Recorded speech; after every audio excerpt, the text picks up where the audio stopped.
recycling with expanded asphalt material. Are there any other conflicts of interest?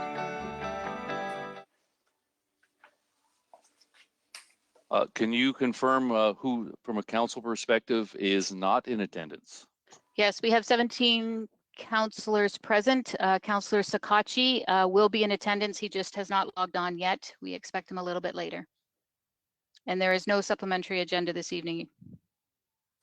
Okay, I wanted to do a little talk on the agenda for tonight. As everyone knows, we have a very full agenda. So the plan tonight is that we're going to go through effectively 3 agenda items. 9A would be the task force, 17B, the CRTC, and 13E, 13F, Victoria Ave. The plan is that we will target to get through those 3. We anticipate that taking us fairly late. We'll see where it gets us. But the idea is that the remainder of the agenda that's there tonight, that's not approved through the consent agenda, will be dealt with June 1st. So a week from today. So just to summarize, we're going to do recognition. We'll do 9A, the presentation, deputations. We'll vote on the consent agenda for those not pulled. Then we'll do 17B, CRTC, and then Victoria Ave, 13E and 13F. So with that, we'll move into recognition. The May 16th miracle. I don't have to tell anybody what happened on that day. It was fantastic how Chatham-Kent came together. And we've all been talking about it for the last 2 weeks, the amount of food that was raised here, how the communities came together. So joining us is Wes Thompson. I'll pass it over to him. He has some brief comments, and I think he's got a great video to share with us. I should have a little mic thing. I don't need wait. Wes Thompson, you're up. Can you normally see yourself? No.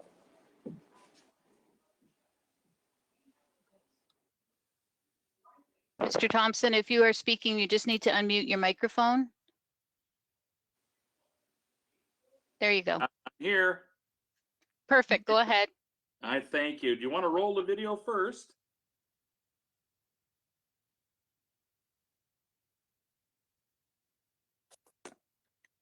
Or you unplug your. Let her rip. Okay. On May 16th, chatham-kent came together to answer a call. 3,000 volunteers across British communities with 3 weeks to plan and execute the biggest food drive in this community's history, possibly Canadian history, and all during the pandemic. With those weeks we knew that if we could pull this off, it would be a miracle. Guess what?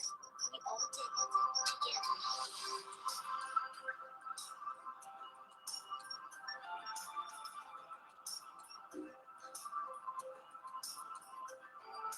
In ideas like this, What's the website for John Burgess? this is something we all realize.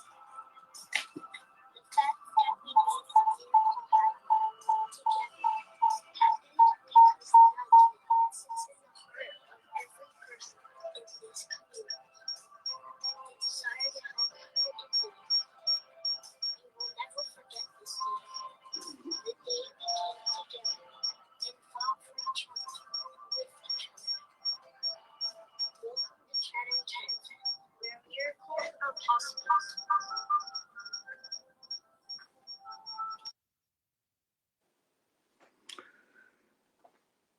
Well, thank you for that. If you, it wasn't very clear at my end, but I would invite people to go to the May 16 Miracle website. You can see it. It's, if you haven't, it's worth watching. It's a touching video.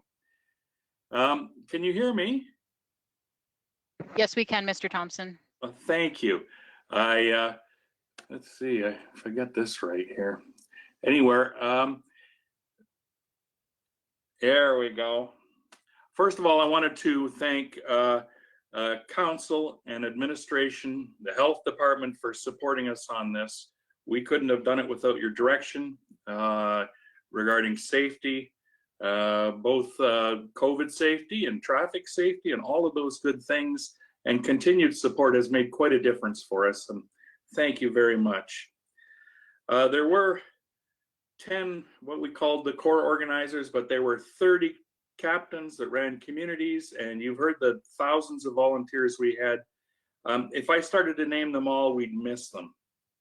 We'd miss someone important, I'm sure. But it was a very wonderful connection we had across the municipality, and we'd like to think that somehow, some way in the future, we can hit those notes again. Thank you to everyone in Chatham-Kent for doing this wonderful thing. And councillors, I'll have you know that in this heat today, we had people sorting food with the masks on. It was an unpleasant task, but they're going to stick with it till it's done. Thank you all of Chatham-Kent for doing this thing for yourself.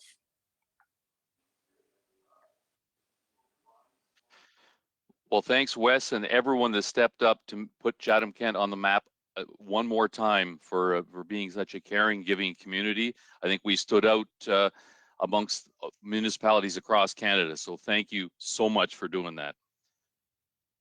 We'll move over to 9A, presentation by Mike Grail. co-chair of the Economic Recovery Task Force, read Chatham-Kent Economic Recovery Task Force recommendations. So just a preamble, we're waiting to get Mike up there. Again, we want to thank the group again. We had another pile of volunteers step up to help provide some direction for us over the next few months to few years as far as to get our community back up and running. And looking forward to Mike going through some of the recommendations.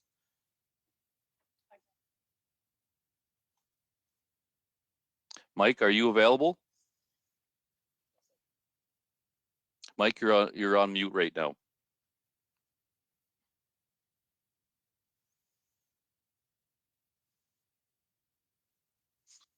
I'm available, Mr. Mayor. All right, it's over to you. Well, spending time in the mountains of Montana a couple years back, I came across a fallen tree that had been there for some time. It was mostly decomposed. However, something caught my attention.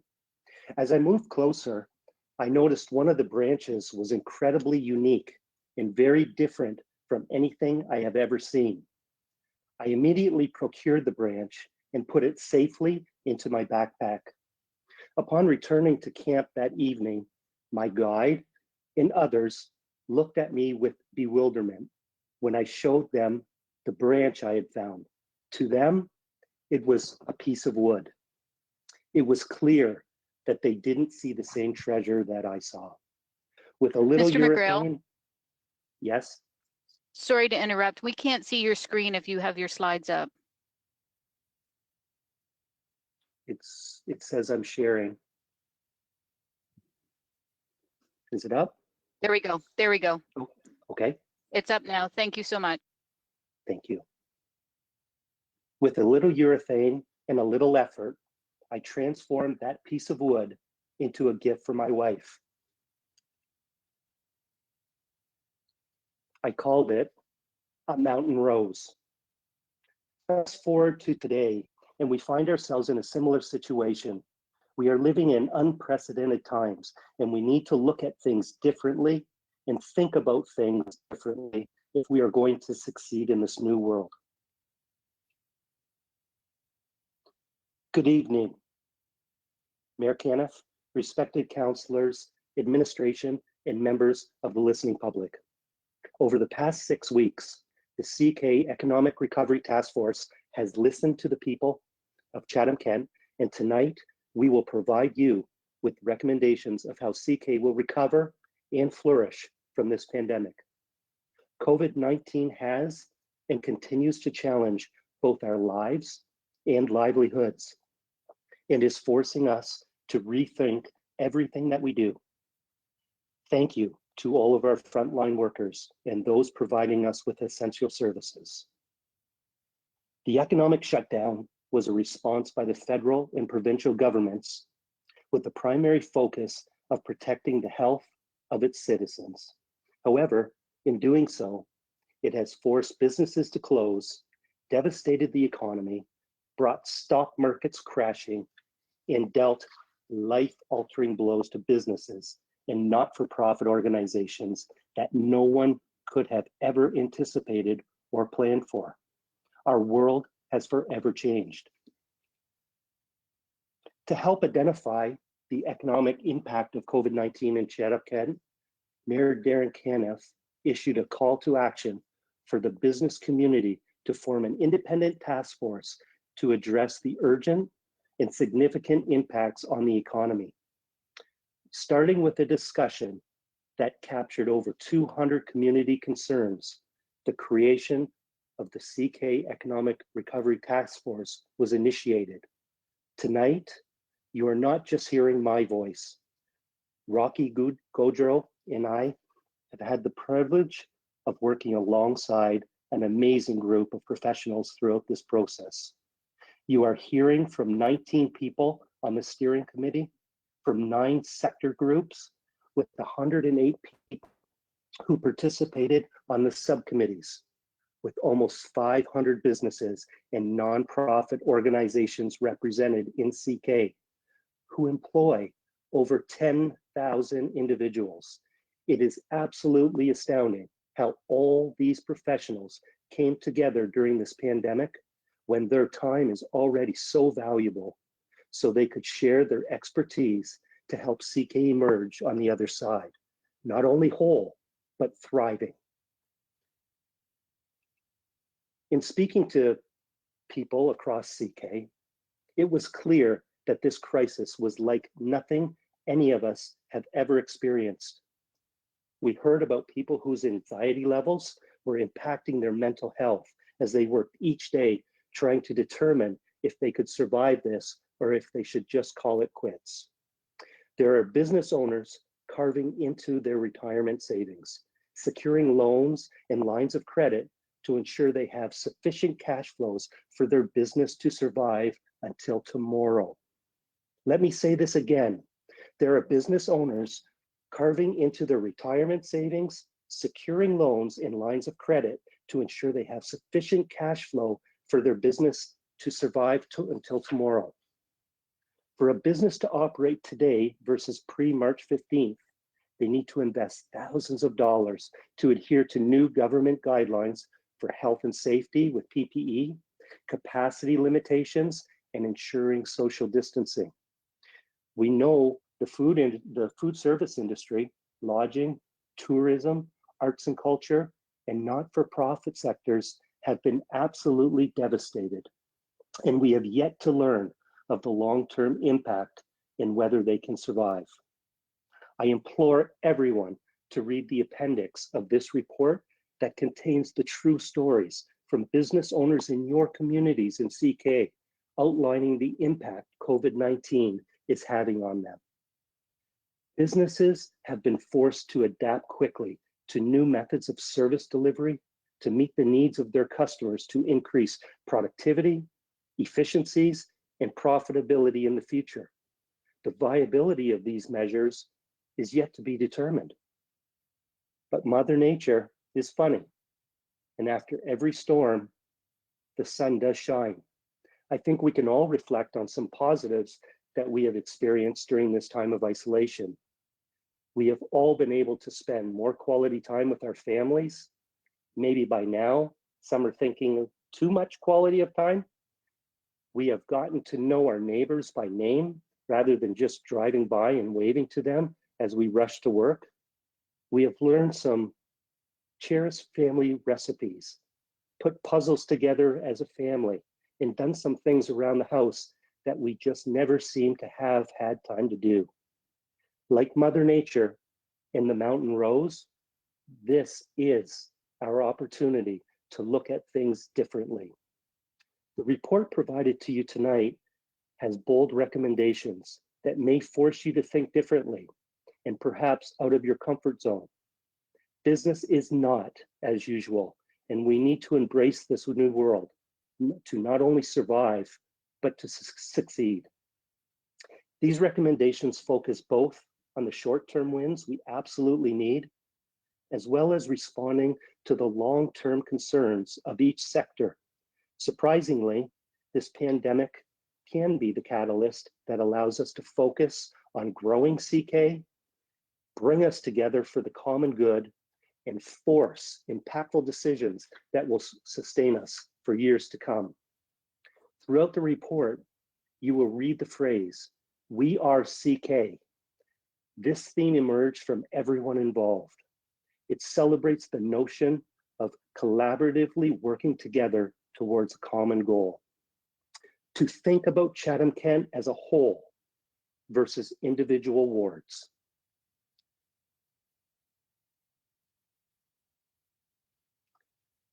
It's about making decisions that will balance short-term needs with a focus on long-term growth. We see recovery occurring in stages. Business, industry, and professional services will likely recover first. This secures a strong tax base. With this strong tax base, we can then support social programs and assets that help create a better balance and the social fabric we have in this community that is envied by others. Social distancing guidelines in group size will hinder some businesses. Restaurant, travel and lodging, arts and culture will be severely impacted. Not-for-profit organizations will suffer with events canceled and traditional fundraising almost non-existent. These uncertain times have given Council an opportunity to reflect and ask, what do we need to continue to do? What can we stop doing? And how can we do things differently to be more effective and efficient? Recommendation number 1. We are asking Council to consider the formation of a CK Business Advisory Group. This business-minded group would offer collaborative and solution-based recommendations to deal with recovery and growth. The intent would be to work with Council and administration on projects that help drive the recovery and growth of CK.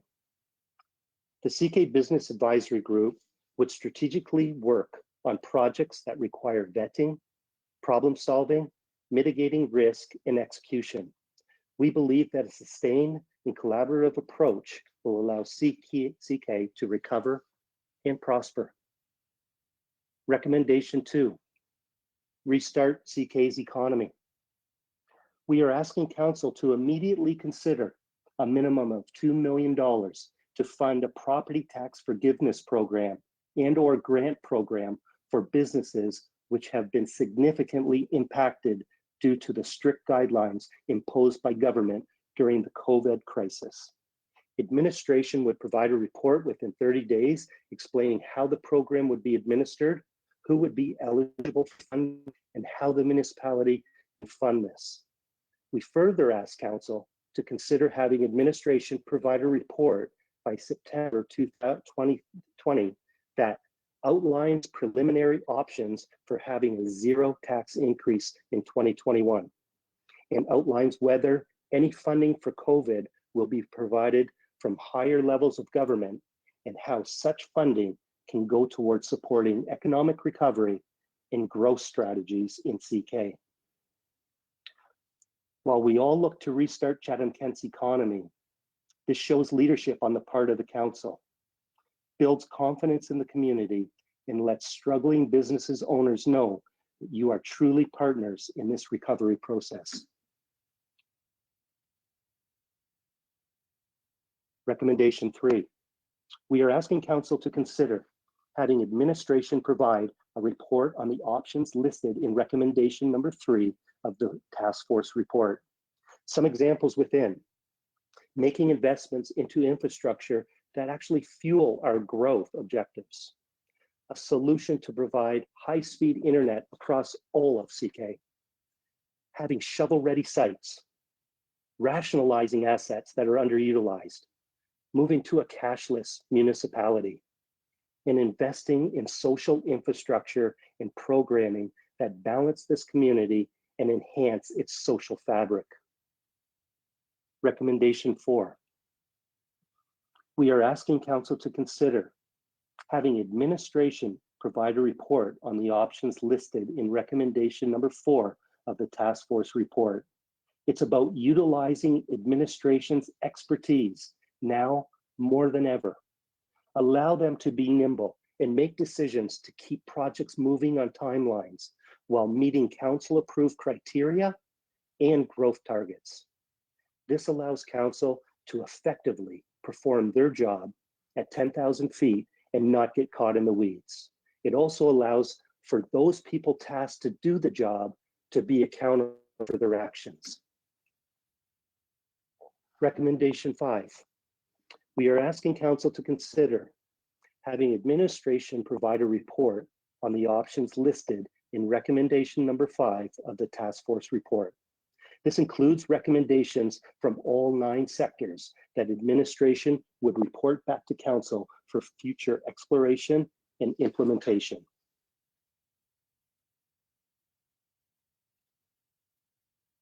For Council, the time is now. A time to challenge the status quo. A time where this crisis of COVID-19 can be used as a catalyst for change. A time to rethink everything. And most importantly, a time for action. Council has the ability to adapt and embrace this new world. Making bold leadership decisions today will help CK not only recover in the short term, but allow for sustained future growth. Council has the ability to act today for a brighter future. We encourage Council to table motions at this time and set the course for change. History shows that life is filled with defining moments. I believe that there are times in each of our careers when we are presented with an opportunity to force real change. Right or wrong, we will be judged on our actions or inactions during this crisis. Councillors, it's time to turn a piece of wood into a mountain rose. Before I close, Rocky and I would like to thank and recognize the steering committee and all the sector committee members who gave their insight, expertise, and most importantly, their invaluable time to this effort. They have sacrificed not only their business time, but also their personal time because they believe in CK. Without their efforts, we could not have presented this report to you tonight. As a business owner, one thing I and others on this task force have learned throughout this process is that Council, yes, you, has made some great progress on keeping us safe and growing CK pre-COVID-19. We applaud you for your decisions thus far throughout this crisis and for the past fiscal prudence this Council and administration has shown. It has allowed for funds to be set away for a rainy day. Well, it's pouring and the community is in need of an umbrella. The task force strongly urges CK business, organization leaders, and Council to join together in the recovery. Together, we will be bold leaders who can navigate this economic storm with courage. Together, we will be creative innovators who will grow CK. Together, we are better. Together, we are stronger. Together, we are CK. I respectfully ask Council to be our advocates and set forth motions to approve these recommendations. May you remember tonight as the aha moment in your Council career that you will one day say, I was part of a great change. Thank you for your time. Rocky and I are happy to answer any questions you may have. Thanks, Mr. Grail. We'll kick into some questions. I'll move over to Councillor Hall. Excellent. Thank you very much, Mayor Caniff. I'd actually like to make a motion to start things off here. I believe I sent it to Judy as well, so she can probably get it up on the screen. So I move that, number one, Council receive the report from the task force and staff information. Number two, Council endorse and support the creation of an independent CK Business Advisory Group as requested by the Economic Recovery Task Force. Number three, all committees and boards of Council discuss ways to work with in collaboration with the new Business Advisory Group. Four, staff organize, plan, and schedule a strategic planning session with Council and the Task Force / Business Advisory Group. This session will take place before the end of June of this year. The results will be reported back to Council. 5, administration will provide a report on the options listed in recommendations number 3, number 4, and number 5 of the task force report. And number 6, staff report back to the Council with recommendations and options for program criteria and funding sources, including options for potential 2020 service reductions for up to $2 million as requested for immediate relief strategies outlined by the task force. The new Business Advisory Group will be consulted in the making of this report. If I can get a seconder, I have a few comments, Mayor Caniff, and a question to staff as well. Councillor B. McGregor. Happy to second that. Councillor Hall, back to you. Floor is yours. Excellent. Thank you, Mayor Caniff. Actually, during a recent Zoom meeting with the Community Development Advisory Committee, I said to Rocky Goodrow, who joined us The Economic Recovery Task Force, they didn't have a textbook to follow when they took on this task just 6 weeks ago. Well, I think that textbook has been started to be written, and we're well underway with the first draft here. I'd like to thank Mike Grail for the presentation tonight, and both to Mike and Rocky for their leadership in heading up the task force. I'd also like to recognize and thank all of the business owners and community leaders who stepped up to be a part of the task force and provide council with this valuable feedback. It included an excellent cross-section of all of our communities across Chatham-Kent and many different sectors impacted by COVID-19 from an economic standpoint. Looking at the motion that I put forward, and also I want to thank Councillor Brock McGregor for his input and collaboration with me on this. To me, it's important that we move forward on this as a council. We need to keep the momentum going that the task force has created and empower them to continue on with this work. It's important that we provide some direction to staff so that we can take their knowledge and expertise, dig a little bit deeper into this report provided by the task force, and come back to council with their perspective and recommendations.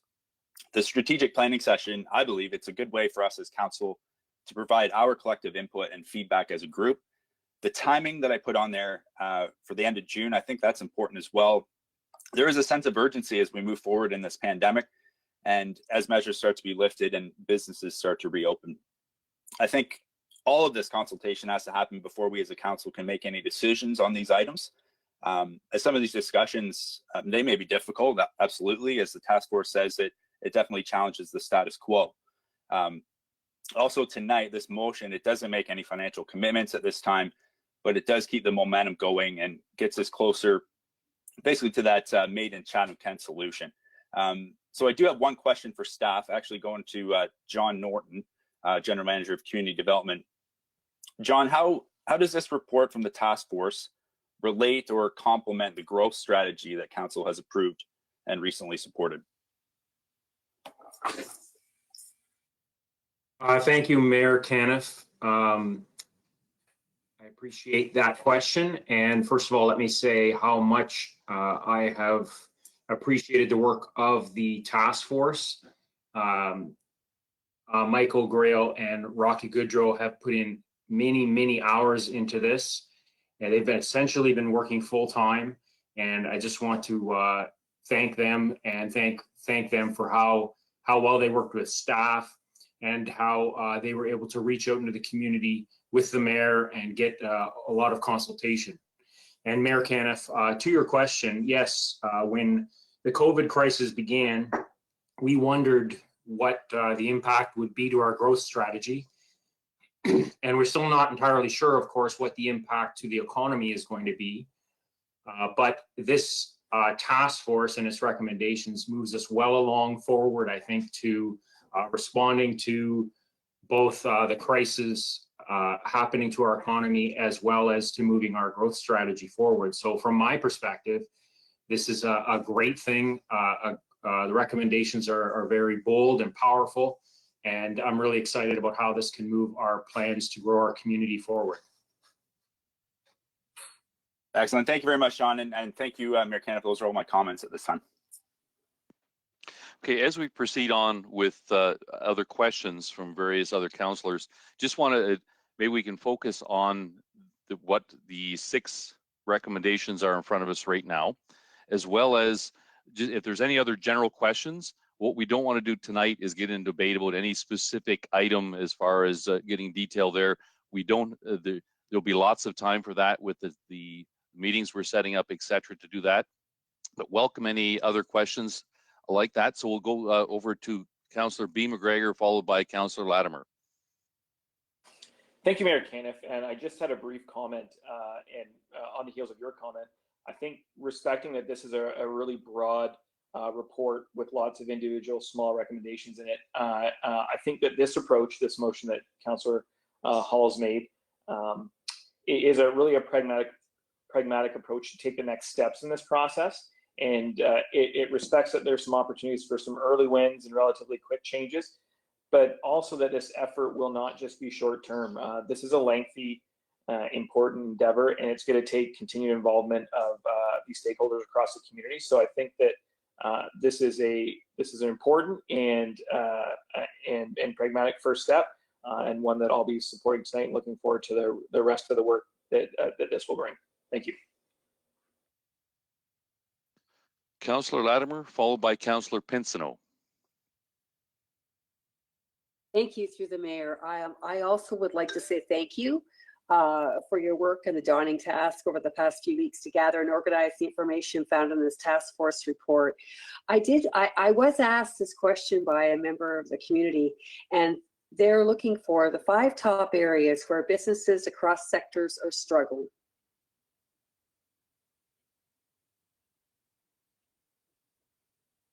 Councillor Latimer, I'm happy to answer that. It's Mike. I'd like to thank you for sending these questions ahead of time. It was very helpful, so thank you for that. You're welcome.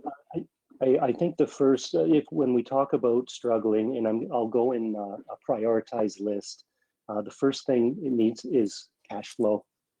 Cash is king, and owners need liquidity to weather the storm more than ever. And we're seeing that is the number one issue right now with all businesses. I think the second, supply chain and raw materials have been disrupted and will take some time to recover. There's higher costs and pressure at retail to increase prices, but that may be eventually the only profitable outcome for these businesses. We're seeing some provinces, just as soon as yesterday, in US states that have opened services that restaurants and hairstylists, etc., are charging customers a COVID-19 percentage of about 5%. And this may be the new normal and necessary as we move forward. I think the third is the government guidelines have been very restrictive with most and prohibited at best and disastrous for some. Number 4 would be high fixed costs with reduced or no revenue within the business. Number 5 is that the public is still scared. And they need to trust that the community is safe for them to be able to come out and have some sense of normalcy. And then I'll just add a 6th. The CERB fund subsidy from the federal government really reduced the workforce. Labor is incredibly scarce right now because people are choosing to stay at home and collect the CERB subsidy instead of coming into work. So it's sort of created a double-edged knife for employers. So that's all I have, Rocky. You said it beautifully. I'm going to leave it at that. Thank you, gentlemen.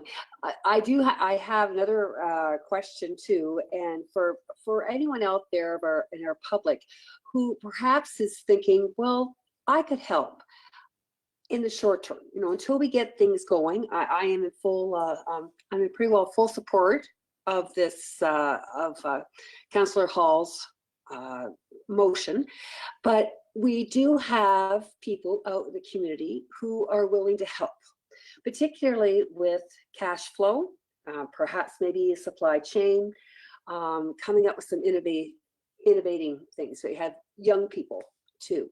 So what would you recommend that they do in the short term? Or what should we be encouraging people to do in the short term? Mike, do you want to tackle this, or I'm going to take a crack at it? Yes, I can go. Thank you for that question. I think in the short term, I think these people should be either directed to this task force or to economic development. I know John Stewart and their team have been doing a tremendous amount. And one thing we found early on out in the community, speaking with people, was that they never realized how much economic development was doing insofar as programs and helping people deliver new platforms like e-commerce and training and all these different things.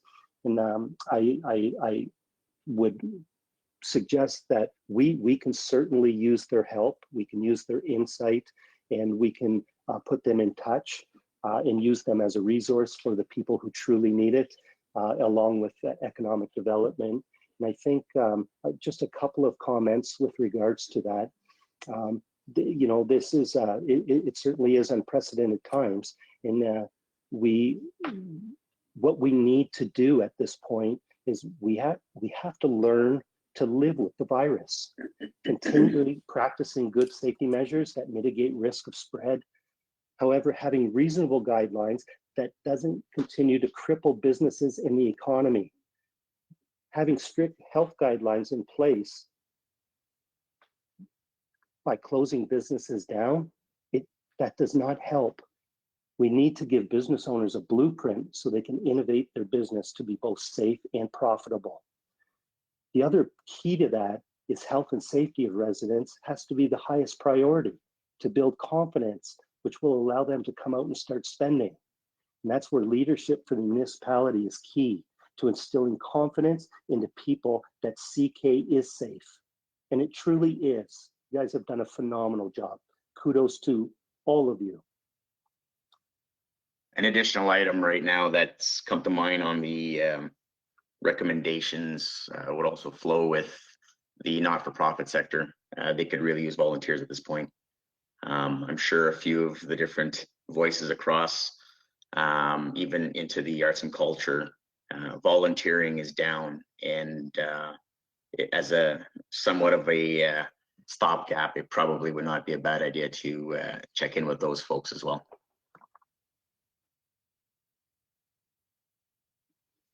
Thank you very much, gentlemen. I'll look forward to further discussion.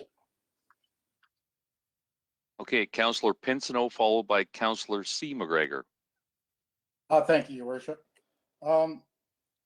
Kudos to the gentleman, fine job here. I don't like number 6 though. I don't think we need to head down that road yet. We don't know the true effect of this pandemic yet. And I don't want to waste staff time trying to figure out what service reductions until we know exactly where we stand. When it comes to service reductions, it usually becomes very political, and I would hate for that to ruin this whole initiative we got going here. I think we're all on the right track here. So I support all of this except number 6, and I would like to have that separated out. Okay, we can separate that out. Anything else, Councillor Pinsino? No, that's good. Thank you. Councillor C. McGregor.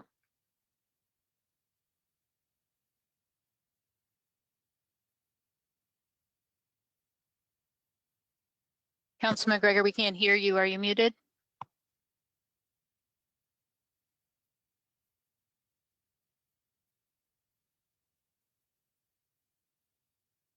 Can you hear me now? Yes, we can now. Thank you. Okay, I'm not sure why I wasn't unmuted. First, I wanted to thank Mike and Rocky for the bringing this report and working with everybody, working so hard to bring this forward.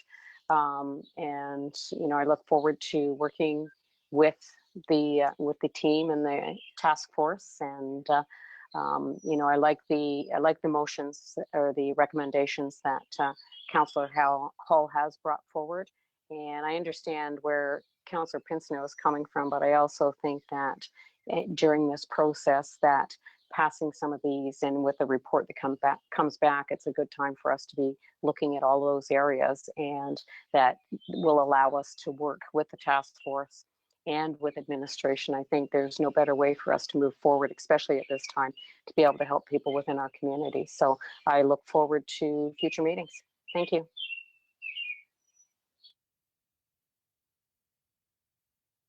Okay, Councillor Thompson, followed by Councillor Harrigan. Thank you very much, Mr. Mayor. Yeah, I just wanted to kind of echo the comments that have already been made by a number of councillors. I think this is a good first step. And again, it's a kind of a broad picture. So looking at these recommendations, I think I'm very much in favor of 5 out of 6 of them. I do have the same concerns that Councillor Pinsino has on number 6 specifically. I understand the pain that the business community is feeling, but I also understand the pain that the residential community is feeling, and the institutional community, and all the other communities that we have in Chatham-Kent. And I think going forward as a council, we have to be cognizant that we have to keep an eye out and make decisions for everybody that we represent, business community or otherwise. So I think number 6 will pass. I guess just looking at it, and I don't want to get too far down into the weeds, I'm concerned that it's going to leave a lot of people out. For instance, if you rent your building, you don't pay property tax. So I guess that benefit would go to your landlord and not so much to you. But I'm sure staff will figure out a way around that.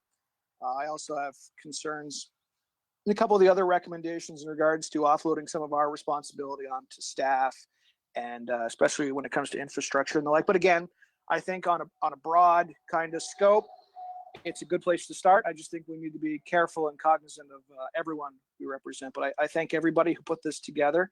Obviously, a lot of hard work went into it, and I'm glad it's going to be separated out. Looking forward to supporting 5 out of 6 of them. Thank you.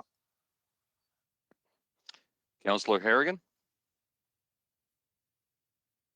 Thank you. I just want to begin by saying that I really appreciate all the work that was done by everyone who participated in the Economic Recovery Task Force. I had an opportunity during our Community Development Advisory Committee meeting to have some great conversation with one of the co-chairs around this report and what the next steps would look like. And I also had a chance to reach out to some of the constituents from my community who participated in the subcommittees of the task force, who had some really positive things to say about their experience and feeling heard and being able to kind of bring something together so quickly that really was able to capture the diversity of the experiences of our business community. So thank you for that.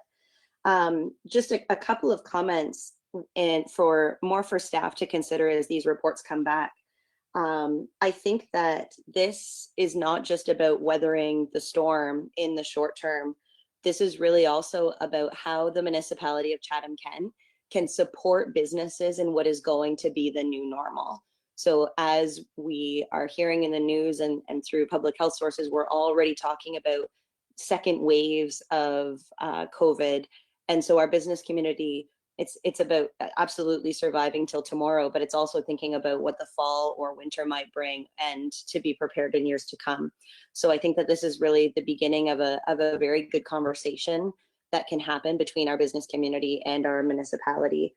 And I also don't want to discount the importance of the work that our public health unit is doing, and how once we are, as a municipality, outside of pandemic planning, we are able to take an opportunity to look at our public health unit and how, through their expertise, how we as a community can continue to move forward. So I think the two of those things paired together, you know, with this economic recovery task force, working with our staff and our experts in areas like public health and social housing and other community areas that our municipal residents are facing, we've really created that textbook for how we can go forward, or I guess a basic recipe book.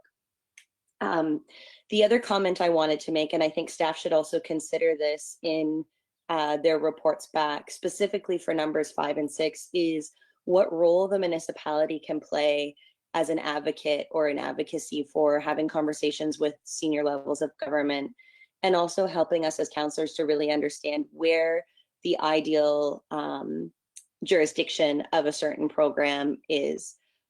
Because I think about, you know, the funds that may be requested, and I see other programs being announced, you know, almost daily or weekly at this point. And I think it's really important that our staff and our councillors are knowledgeable of those items. So so those are my comments. Again, I just want to reiterate my thanks. And I think that, again, this is a positive way forward for us to keep those conversations going and really have the opportunity to dive deeply into some of the more detailed recommendations within the report. So looking forward to those discussions. Seeing no other speakers, I just want to add a couple comments before we put it to vote. Again, first off, I think on behalf of everyone that didn't speak on council and all the businesses that participated, didn't participate, all the citizens, thank you so much to the task force, the amount of hours you put in. This is really going to be helpful to provide guidelines moving forward We look forward as a council and as a community to work together on implementing as many of these as we can. So it's not a process that's going to end in 2 weeks. We're going to be taking these and over the next several months, digesting these and working forward. It's not just about the short term, it's about the long term. It's about us coming out as a community stronger than ever. I believe we are going to come out of this, and if we do it things right, we're going to come out stronger than ever. And looking forward to that. It's going to take a lot of work on council, and as Mr. Grail pointed out, it's going to take us kind of thinking a little bit outside the box and thinking of some things that we might otherwise would have, to make sure that we survive and thrive as a community. So thank you so much. With that, we'll put it to vote.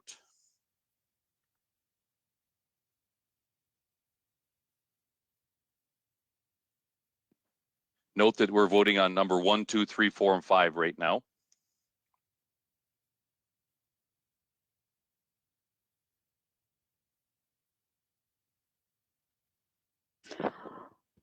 All votes are in. Motion passes. And now we'll vote on number 6.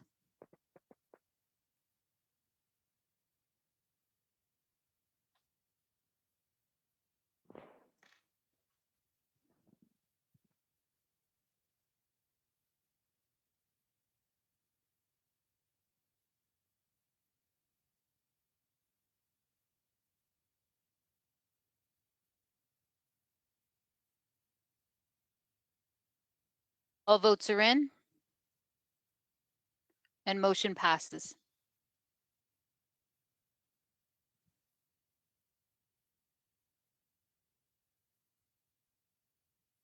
All right, with that, we'll move on to item 10, deputations.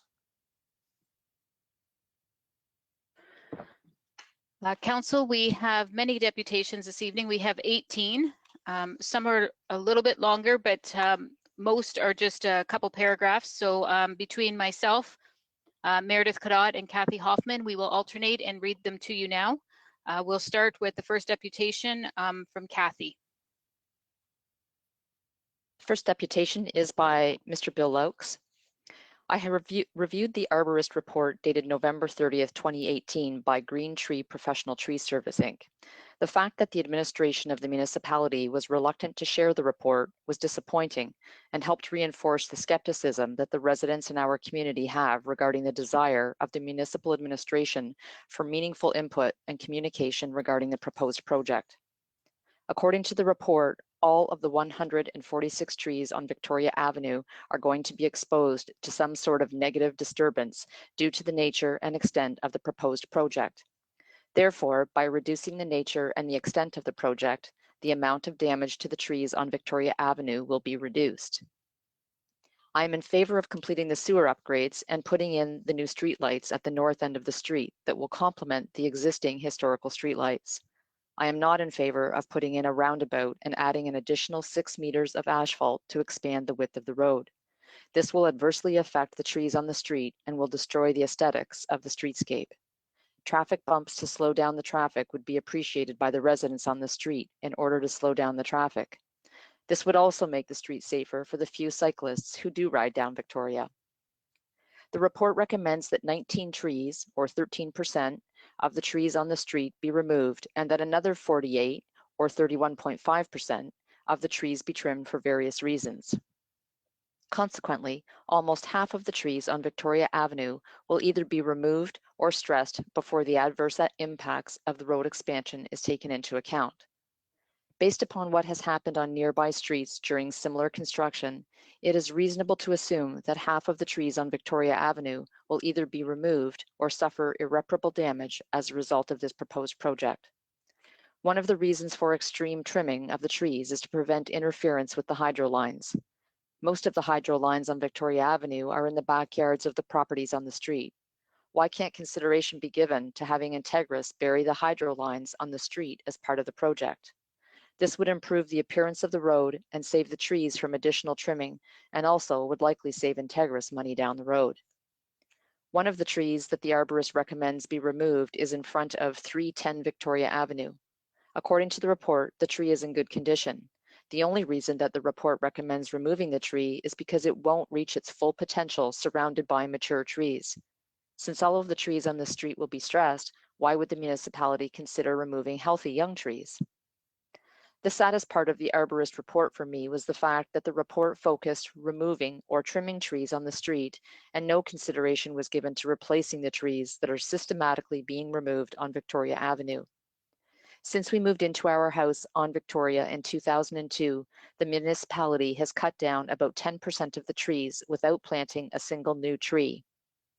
If this policy is continued, the legacy that we will leave for future generations is a street without trees. I believe that additional trees need to be planted on Victoria Avenue, as well as on other streets in the municipality, in order to maintain the beauty and the health of our community. Given the level of community interest in having tree-lined streets in our community, I would like to see a policy of encouraging residents to donate funds for the planting of trees in the municipality. This would be a cost-effective way for residents to help enhance the beauty of our community. Please do not vote to destroy the appearance of Victoria Avenue. Vote instead to encourage additional trees to be planted so that the beauty of Victoria Avenue will be maintained for future generations. I hope that there will be a recorded vote on Councillor Bondi's motion so that the residents will know who, if anyone, votes in the words of Joni Mitchell to pave paradise and put up a parking lot. One final point that I want to make is that I am extremely disappointed that despite the express wishes of Councillor Bondi's motion, the administration went ahead and prepared an alternative proposal, which is basically a slightly modified version of the original proposal. In most organizations, this type of insubordination would result in termination. Respectfully submitted by Bill Laux. The second deputation is received by Len Copeland, Danielle Sosi, Addison, Cameron, Oscar, and Edward Copeland. I am one of many in Chatham who, after growing up in the community, left to get an education, build a successful career, and then return to Chatham to live and raise a family. In fact, neither my wife nor I work in Chatham. However, all of our volunteer hours are spent here with our children at their schools, at their summer clubs, and on their team sports, shoulder to shoulder with parents of their peers. We chose Chatham and we chose Victoria Ave. Chatham was our choice because of its pace and its safety, and we chose Victoria Ave for its beauty and historical significance. We have spent countless hours walking up and down the avenue with our boys, taking them to and from the school bus or to church, walking downtown for festivals, entertainment, dinner, or simply for some exercise. No matter the season, we have gigabytes of pictures of our time outside on the beautiful avenue, strolling, talking, playing, and commuting places. We are in favor of the sewer infrastructure that has been planned and announced. However, we are adamantly opposed to pushing pedestrians closer to the traffic and any expansion in the amount of asphalt on Victoria, including the nonsensical roundabout in the center of the avenue. What data has been gathered to help support the legitimate need of a roundabout? Have other options been considered as part of this proposal? For example, converting Victoria Ave to a one-way street between Grand and McNaughton, which would favor both vehicle and bike traffic. What about speed bumps? As Victoria Ave residents, we have become stewards of the area and feel strongly about maintaining the experience people have when strolling, biking, or driving on the avenue, both in terms of safety and charm. The work that is proposed will no doubt leave devastating scars on one or more charming and safest place to walk in the city. We have read the November 30th, 2018 Arborist report and appears to support nothing but a long-standing work contract for the green tree who wrote the report. We are proud of all of our neighbors who overwhelmingly oppose the full plan and who in fact are very angry about it. We have come together as a community, well, before the pandemic hit. The lawn signs, the tree ribbons are only a portion of what was planned to demonstrate our opposition to City Hall. We are and we will remain united in opposition to the destruction of our community of heritage trees and the expenditure of municipal funds, our collective tax dollars, on work deemed unnecessary. Safety is paramount importance to us. Forcing pedestrians closer to motorists is not just careless, but it's blindly foolish. I work for a US-based international transportation company In my role, I work closely with their engineering teams and with customers, and I have gained a careful understanding of the rampant injuries and fatalities due to the motor vehicle accidents in the past years. Distracted driving is an ever-growing concern with the ubiquitous nature of smartphones. I have seen the fear in the eyes of the representatives from the National Highway Traffic Safety Administration when they asked for details of the autonomous technology would provide some relief to the accidents and fatality numbers. Our boys are old enough now to walk to the school bus and back home by themselves each day. Having them walking right next to commuting motorists who may be texting or distracted is not a risk that we wish to take or allow. We have walked on the north end of Victoria utilizing the bike path, and it's absolutely terrifying. We have only done it once and will never do it again. There's no way we want them walking or riding their bikes next to the car lane. Has data been collected on how fast some commuters drive between Grand and Amelia on Victoria? Traffic calming and pedestrian separation is the responsible thing to do for any city, and what you propose results is in opposite of that. This is a residential street. We strongly suggest that every councillor walk or bike in the dedicated bike lane between McNaughton and Gregory Drive to experience it for themselves. Last year, I spent a few weeks in Long Beach, California. Long Beach is a port city, so there is intensely heavy truck traffic through the core of the city and around the sides of the core. Long Beach also boasts itself as the most bike-friendly city in North America. How do they keep cars and trucks separate from pedestrians? With physical barriers, one-way streets, and pedestrian-only streets. With vehicle purchases declining due to the sharing economy, we should be considering less asphalt, not more, and less traffic lanes, not more. Putting a bike lane on the road is not promoting outdoor activity, it is promoting risky behavior. Closing down streets to commuters and separating pedestrians from automobiles is promoting outdoor activity. Again, why isn't making Victoria a one-way street an option? We suspect there will be little opposition to multiple speed bumps on Victoria by the residents. We have wanted them for years to prevent the drag strip motorists from tearing down the street. Let's consider more sensible ways to calm the traffic, keep people safe, and maintain the beauty of this walkable community. We respectfully ask that you get creative with an alternative plan, and to all of the councillors, we ask that you consider your constituents who are enraged and bewildered by the suggested destruction on Victoria Ave. Our next deputation is from Paul Gardner. I support having the bike lanes proposal. It is part of a larger engineering project for storm sewers, etc., and thus is more economic than being a standalone cycling project. This section of bike lanes completes a major north-south cycling lane from downtown Chatham to Gregory Drive. I understand the trees are the concern of local residents, not the bicycling lane. Regarding the trees, I also understand there is confusion about which trees. A few old sick trees and not all trees need to be removed. Paul Gardner. Deputation number 4 is by Diane Fluke, Chatham-Kent Trails Council. As president of the Chatham-Kent Trails Council, I'm writing to support Chatham-Kent Engineering's infrastructure renewal plan for Victoria Avenue.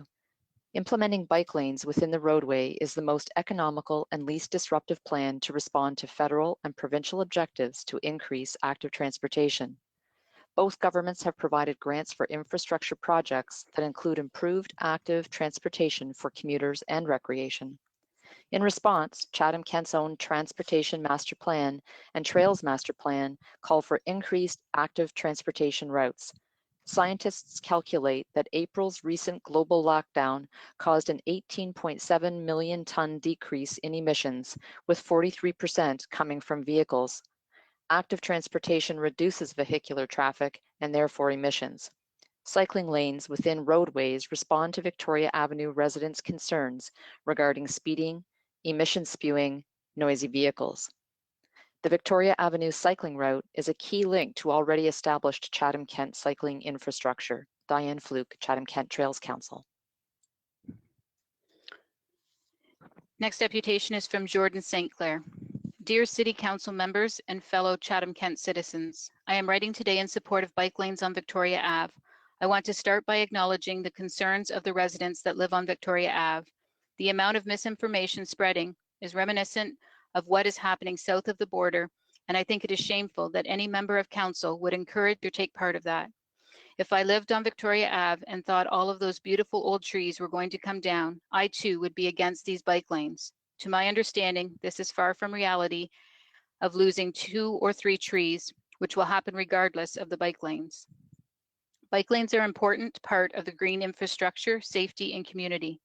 As a community with the Climate Action Plan, we should be supporting infrastructure that progresses towards climate goals. Creating safe and scenic bikeways through our community will increase the number of people using bikes to commute to work and enjoy outdoor fitness. Victoria Ave is a perfect candidate for bike lanes. The street is narrow with little room for both bikes and vehicles. This makes biking down Victoria unsafe despite the beauty of the route and slower traffic than St. Clair. I'm not talking about groups of serious cyclists. I'm talking about families and your everyday commuter. Finally, I would like to address the sense of community that non-vehicle infrastructure brings with it.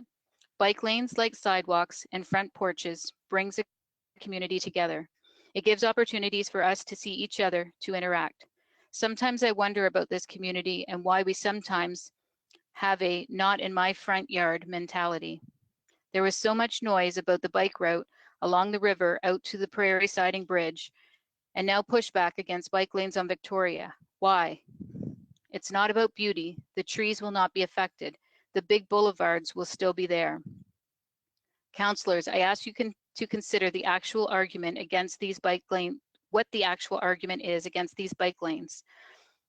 Is it really about the loss of beauty on one of Chatham's most beautiful streets? I don't think it is. Are the same people holding up trees as a shield, in this case looking into ways we can conserve woodlands and increase canopy over in our community at large? If not, then maybe it's time to consider that the argument against the bike lanes is actually an argument against change and nothing more.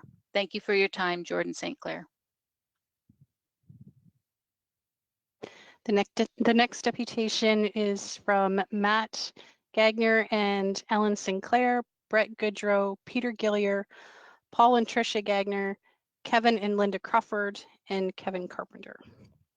Dear council members, I would like to have the following letter read as a deputation regarding Councillor Bondi's motion on Victoria Ave reconstruction. I am a resident on Victoria Avenue in Chatham and recently attended the open house at Sprucedale Church for the proposed plans for the upcoming work on the section of Victoria Avenue between Thames and McNaughton. I provided my comments to the engineering department at that time and wanted to also stress the importance to each of you of ensuring that bike lanes are included in the plans for this future work. Obviously, trying to ride a bike on this section of road as it currently exists is problematic with the narrow roadway as the catch basins and sewers drop down significantly, causing bikes to have to swerve to avoid them, creating a potential for an accident with a vehicle. Also, Victoria Avenue is already part of Chatham-Kent Cycling Master Plan, which provides a necessary connection for the north of McNaughton to downtown of Chatham. We need to promote active transportation as much as possible, especially on the most beautiful route that we have in our city. In addition, Chatham-Kent has the unfortunate distinction of having Ontario's highest per capita death rate from heart attacks per Statistics Canada, and our very own public health department has stated that 61% of adults and 41% of youth in Chatham-Kent are either overweight or obese. Committing to and promoting a citywide active transportation plan with bike lanes on all of Victoria Avenue is the only sensible way to attempt to reverse these troubling health figures. Thank you for your time and consideration on this important matter. The next deputation is by Mark and Katie Gagne. He is correct in asking that no mature trees be removed, along with his stated desire to address climate change. These two key points are met with the revised design. All mature trees will remain, and his stated desire to address climate change would also be addressed via active cycling infrastructure. Mr. Bondi clearly misses the target by going on the record and stating that a grass boulevard will help address climate change. Encouraging residents to cycle instead of driving their vehicles would be a much more effective climate plan measure in comparison. Our household votes overwhelmingly in favor of the administration's desire to follow the CK Cycling Master Plan on Victoria Avenue. Mark and Katie Gagne.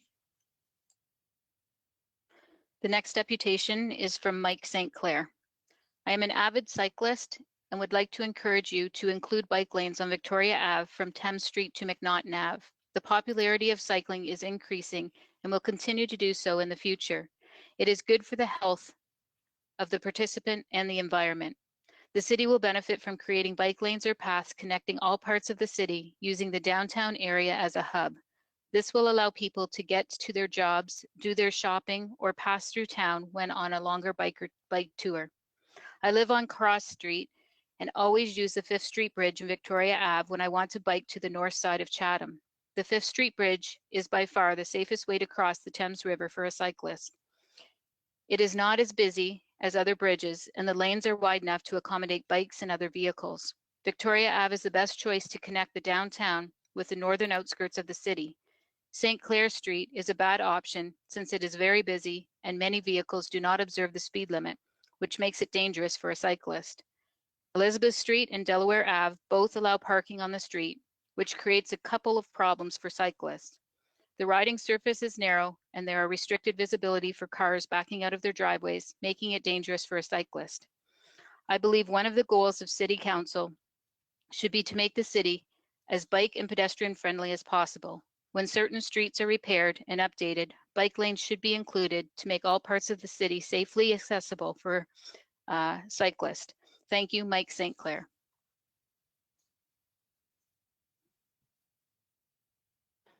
Our next deputation is from Patty and Aaron McPhail.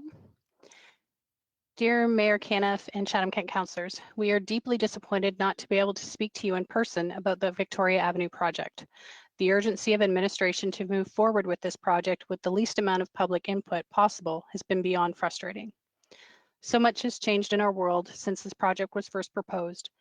It is hard to understand why administration continues to make these costly changes a priority when there is no doubt that we will be coping with the economic fallout of COVID-19 for decades to come.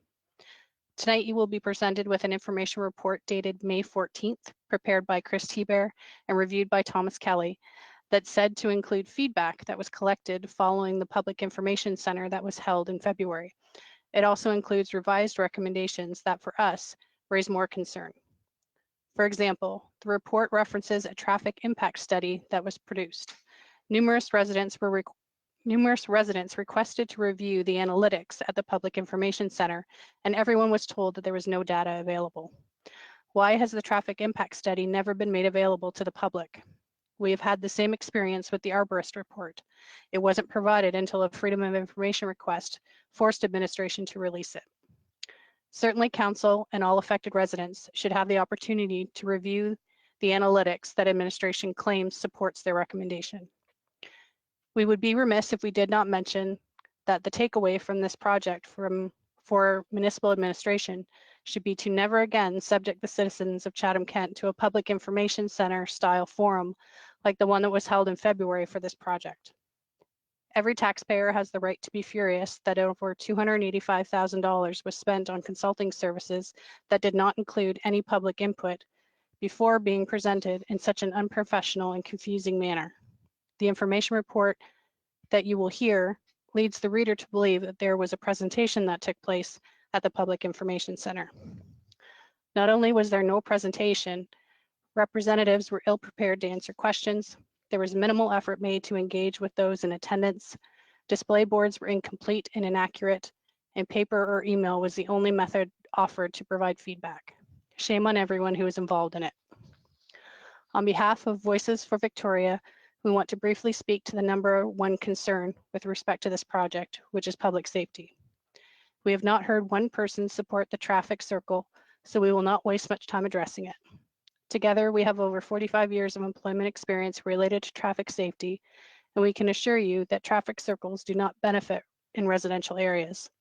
The revised recommendation attempts to make this idea attractive and speaks to the opportunity to add historical beauty of Victoria Avenue by planting flowers or vegetation in the middle of the circle.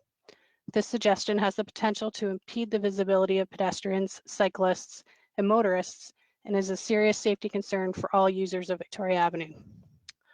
Also, we would entertain installing something that will require maintenance and therefore an unnecessary cost for years to come. The revised recommendation also includes in-road bike lanes on both sides of the street.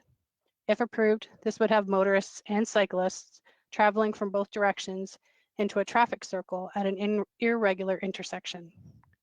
This design absolutely increases the potential for motor vehicle collisions, in particular pedestrian collisions, which have a higher mortality rate. When was the last time you saw a collision at this intersection? The traffic circle is not needed. From the price tag to the location, nothing about this recommendation makes logical sense. It seems as though this idea is more about something making their mark or padding their resume, rather than presenting a viable traffic calming solution. At the Public Information Center, we were told that by installing a multi-user trail, the street would be narrowed, which would assist with calming traffic. Now the engineers want to widen the street. Many people who reside on Victoria Avenue, north of McNaughton, have impressed upon the group that the widening of the road in that location has turned their street into a racing strip. Every day we see more people walking on the bike path than riding cycling on it. Putting pedestrians, whether on foot or bicycle, adjacent to traffic is never an effective traffic safety solution. We fully support traffic calming solutions and believe that there are many other appropriate and less expensive solutions that can be implemented, such as low-profile speed humps at intersections and crosswalks. The support from our amazing community in response to the Victoria Avenue project has been overwhelming. All of the orange ribbons, signage, Facebook group, and more are symptoms of poor leadership. Administration's lack of clear communication and transparency from the beginning is inexcusable. We respectfully request that you vote to approve the motion to continue with the needs of Victoria Avenue and not the wants. A sewer upgrade is needed, a redesign is not. Chatham-Kent didn't have $6.5 million to spend on this project a year ago, and we certainly do not now. Thank you for your time and commitment to our beloved community. The next deputation is by Eric Stewart. My name is Eric Stewart, a proud resident of Chatham. As a landscape architect designer with a professional career in urban ecology, urban design, and arboriculture, I have had over 15 years of field experience and knowledge studying our urban forests and public realms throughout our province, and cannot be more privileged to offer my personal recommendations towards the Victoria Avenue infrastructure renewal proposal. Having lived, worked, and cycled in Toronto for 11 years, I have experienced a plethora of successful cycling infrastructure to which I have personally fought to have implemented. As a dedicated cyclist, the realization of connected cycling routes will only encourage and inspire present and future CK residents to participate and rediscover their city and communities. After digesting the proposal and having an opportunity to review the arborist report for the project, I would like to address some key points that, in my professional opinion, offer a highly effective streetscape and public realm renewal strategy that benefits vehicular, pedestrian, and cyclists, while contributing to the enhanced improvements of Victoria Avenue's magnificent urban framework and community. The subsequent recommendations include, but are not limited to, number 1, road right-of-way, bike lanes, curbs, and intersections. Maintaining the existing vehicular lane widths will ensure slower traffic speeds. However, the addition of directional 1.2 meter wide bike lanes at minimum, separated by painted lines and highlighted colored asphalt and bike lane demarcations, will allow for a connected, visual cycling infrastructure that connects our downtown to Gregory Drive and its adjacent cycling routes. Mountable curbs are an ideal curb option to allow proper storm catchment, as well as soften the cycling lane edge. All intersections within the proposed renewal should introduce traffic calming applications. These can be either in raised tabletop form, where all users must adhere to signage concerning hierarchy of traffic and right-of-way, or remain at grade, but implement textured paved surfaces where users respond to changing surface and signage. Photos are attached at the end of this deputation. Number 2, boulevard, light standards, trees, and sidewalks. With the additional north-south directional bike lanes, the grass boulevards will diminish. However, few healthy street trees will require removal due to the lane expansion. Existing light standards should also remain in their positions, allowing for optimal light for cyclists, motorists, and pedestrians. The existing sidewalks should remain, for the most part, in their same location, and this is for numerous reasons. Removing them completely to construct new and wider sidewalks would result in negative effects to most street trees' root systems, causing many to eventually fail and die. Additionally, the sidewalk separation from the vehicular and cycling right-of-way is imperative for the well-being of pedestrians' safety and enjoyment. And number 3, urban canopy, trees and biodiversity. This is the most important ecological, social, and economic feature of the entirety of Victoria Avenue. My experience with failing urban street trees is boundless, and we as a growing community cannot afford to mismanage our aging street tree infrastructure. I am aware of the arborist report completed in November 2018 by Green Tree Professional Tree Service. Their thorough reporting suggests adequate and active recommendations for maintaining a healthy tree canopy, as well as the removal of all dead, dying, and hazard trees. With the predominant tree canopy of mature silver maple, Acer saccharium, it is in the best interest and safety to establish a healthy, diverse, successional tree planting strategy for the specific areas that require new trees. I can happily provide a short list of candidate street trees that will ensure strong, healthy development for generations to come. Streets like Victoria Avenue and Chatham are extremely rare, and with proper maintenance programs and replanting strategies, other cities will take a close look at Victoria Avenue and willingly support the needs to protect, preserve, and plant a magnificent, lasting public street. Thank you for listening, and I hope my words have a rippling effect through this process. Eric Stewart. Next deputation is from Marcia Thilosin. Hello, council members. As an avid cyclist who is proud to call Chatham home, I am desperate for more safety while traveling the streets on my beloved hometown. I often use the bike lanes on the north side of McNaughton and have noticed a remarkable difference between being in an area where I have a designated place on the road and another part of Victoria. When I am in the lane, I feel calm, happy, and confident. Without the bicycle lane, I worry about vehicles noticing me and losing control of my bicycle while trying to avoid dips and potholes. Chatham is so perfect for bicycling. It's super duper flat, with many of our streets are broad enough to accommodate cyclists. However, this particular section of Victoria isn't wide enough to make me feel comfortable and secure. I would love to see way more bicycles out on the road, and I know that if we increased our bike lanes, especially on this beautiful stretch of roadway, we would. Thank you for taking the time to consider my perspective. I am grateful. Marcia Thilosin. The next deputation is Christy Hawking.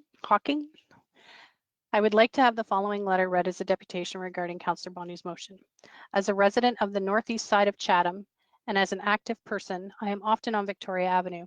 Unfortunately, between Grand and McNaughton, there is no bike lane, nor is the road wide enough to safely accommodate bikers, runners on the road, and passing cars.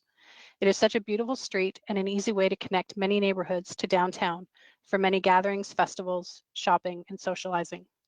I am also a pharmacist here in Chatham-Kent and can tell you that heart disease, diabetes, and obesity are very prominent here. Having more bike lanes everywhere would be a wonderful addition to our community to promote active transportation, not to mention bicycles are clean modes of transportation. Victoria Avenue is talked about as the most beautiful route we have in our community. Why not show it off? Bike lanes would allow bikers and runners on the road with more space to safely enjoy this beautiful road and actually take it in, rather than worrying if a car will move over appropriately for them on an already narrow road. This month, many cars moved over to allow me some space while running along Victoria Avenue, but to have to move into the opposite lane to appropriately give a biker or runner a 1 meter distance.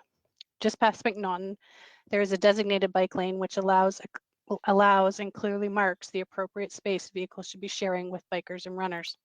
On roads with designated bike lanes, cars are more informed and better at adhering to the space needed for bikers, thus making them more enjoyable and safer. Please choose to put bike lanes on Chatham's most beautiful street. so we can all enjoy it safely.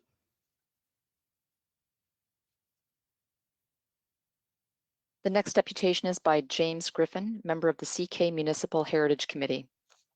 On behalf of your Municipal Heritage Committee, I would like to offer our support of Councillor Bondi's motion regarding Victoria Avenue. The Municipal Heritage Committee was appointed to advise Council on any heritage matters, to interpret and explain the Ontario Heritage Act and related provincial regulations, to help to preserve significant heritage properties and cultural landscapes in Chatham-Kent, and to promote the importance of preserving built heritage for present and future generations' education, enjoyment, and cultural identity. Chatham-Kent is an area rich in history, with many heritage resources and buildings, with a provincially above average number of them being well over 100 years old. As a result, we should all be doing our best to preserve all aspects of this history and not try to erase or alter the past in any way. When you walk, ride, or drive along Victoria Ave, it is like you are stepping back in time. The feeling you get passing the many century-old homes set well back from the street, as well as the mature tree canopy and the unique and historically designated street lamps. The narrow road and wide boulevards with large full canopy trees and sidewalks that are set well back from the road all contribute to the feeling and look of stepping back into the past. Victoria Ave currently has 3 heritage designated properties and 9 properties listed on the register as being of heritage interest. In the 1980s, all of the street lamps were also given a heritage designation by a former council. Other properties along Victoria Ave are also worthy of being designated in the future. It is one of the most historical streets in Chatham-Kent rather, and is worthy of being given a Heritage Conservation District designation in future, and as a result should not be altered in any way. Adding asphalt paths which unsafely move pedestrians closer to the road and eliminating a wide grassy boulevard and removing mature trees simply to add a bike path is not heritage-friendly planning. It completely changes and ruins the total historic feel and look of the entire street, not to mention adding additional traffic in the form of cyclists sharing the same walkways currently used only for pedestrians. The bike paths could easily be moved to another street so as not to destroy the current look. If the sidewalks must be widened to accommodate new access regulations, then do so where they are currently located, thus saving trees that would need to be removed for the paths close to the road and keeping pedestrians safer by leaving the walks set back. Any damaged street lamps can be easily replicated by several heritage contractors to almost the exact look of the designated existing lights and easily updated to modern technology at the same time. At the PIC in February, I saw almost nothing in the proposed plans that were sympathetic to the existing built heritage of Victoria Ave. It seemed the whole proposal was to add bike paths, bump outs, and roundabouts to a street where they don't belong and where many residents don't want to lose the existing look and feel of their properties. The Municipal Heritage Committee respectfully recommends that you support the motion presented by Councillor Bondi in regards to Victoria Avenue reconstruction, thus helping to preserve the distinct heritage of the street. Thank you, James Griffin. Next deputation is from Laura Gillett and Pam Tefferin. To whom it may concern, I have lived in Chatham-Kent for the entirety of my life, aside from post-secondary schooling. I am happy to see development and modernized shifts to our community. To succeed today, cities big and small must become fully accessible and inclusive. It is very challenging to purchase a valuable bike when living in a community that does not offer safe operation. I have had a cruiser bicycle for 5 years that I rarely use because of several bike rides rendered too stressful. Sharing the road with motorized vehicles and avoiding sidewalks for pedestrian creates a negative experience. If the Victoria Street bike lane is not approved, it will be very sad and antagonistic for the inclusive community. Kind regards, Laura and Pam. Our next deputation is from Brian Stewart. My name is Brian Stewart, and I'm writing today to express my support for the addition of bike lanes down Victoria Avenue in Chatham. As an avid cyclist who lives on Glenwood Drive, I have ridden my bike in this area many times, and every time it has been a dangerous event due to the close proximity of passing vehicles. Bike lanes are not just a now thing. They put forth a vision of what Chatham-Kent wants to be in the future. Do we want to be a progressive municipality or one that stays stuck in the past because it's the way we've always done things? There is no question that Victoria Ave, as it currently sits, is a beautiful street, but it didn't always look that way. The cobblestones have been paved over, the vintage streetlights have been added and housed to be renovated. There have even been cases where buildings have been torn down to make way for new infrastructure, as well as houses that architecturally have no business being on the street as they don't fit in with the historic nature of so many of the older homes. But over time, they have become part of the landscape that makes up the beautiful street, and bike lanes will become part of the street as well. For a community that has announced climate emergencies, it baffles me why we would fight against a feature that would encourage those in our community to step out of their vehicles and onto bikes or other modes of transportation that have far less impact on our environment, while also provide a safer pathway from the north side of Chatham to the downtown core. If we want to attract young, talented individuals to our community, we need to have features that make the community attractive to them, and a network of bike lanes can add to the many features of this community. It's a simple thing that shows what a community values. As councillors, you not only represent the current citizens, you also shape the way the community will look in the future. Do we want to be a community that focuses only on the past, or do we want to put forth a vision of what a community that progressive is? The choice is yours to make. Thank you for your time. Ryan Stewart. The next deputation is by Alison Story. Dear Mayor Caniff and members of council, quote, one of Chatham's most grand and historic neighborhoods, end quote, taken from the Chatham-Kent Municipal Heritage Register, page 52. I am writing to you today about the Victoria Avenue Rehabilitation Information Report coming to council tonight. Thank you for the opportunity to share my feedback during these challenging circumstances. I know there are many pressing issues facing our community during this global pandemic, forcing difficult decisions that no one could have imagined just 3 months ago. On behalf of the Grassroots Voices for Victoria community group, I would like to share our thoughts about one of the major concerns related to this project, the unique and exceptional heritage value of this street and the neighborhood it is an integral part of. Before I share our heritage concerns, I would like to share my support for the sewer upgrades and installing new street lamps that replicate the existing historical street lamps. I am not in favor of a roundabout or the widening of Victoria Avenue to add turning lanes at McNaughton. I have not seen any traffic studies that demonstrate a need for these changes. If, with proper traffic studies undertaken, a need for traffic calming is demonstrated, there are other options that are less destructive. I do not support the destruction of the boulevards and adding a bike lane instead. I have not seen any traffic studies that demonstrate a need for a bike pedestrian lane in this location. That said, if a need was justified, placing it directly beside the roadway is dangerous for both cyclists and pedestrians. It destroys the boulevard, removes mature trees unnecessarily, and adds more concrete and asphalt, which seems an extreme option when we are trying to green our community. I do not support the removal of all the trees included in the arborist's report. I appreciate the detail and ability as a citizen to read the report, but based on this report, some of the trees recommended for removal that are not dead or dying, trees are being removed that are not at risk of major deterioration. Trees will be removed with no plans to replace them. And all of the trees will be exposed to risk due to the street construction plans. If this plan is reduced in scope, the harm to these trees will be reduced as well. One of the most attractive elements of Victoria Ave is the beautiful canopy of tall trees as you travel along the street. Once these trees are lost, it will be impossible to recreate this gorgeous view. Regarding the immense historic value of Victoria Avenue, I would like to share the following on behalf of the group. The recommended plans for this street have galvanized a wide group of people, well beyond just those who live in the area. Feedback has been received from across Ontario, from those interested or employed in architecture, history, urban design, and environmental studies, as well as local residents, visitors, and more. Victoria Avenue is recognized and renowned well beyond Chatham-Kent for its natural beauty, urban design, heritage, architecture, and overall spectacular experience for everyone who spends time along this tree-lined street.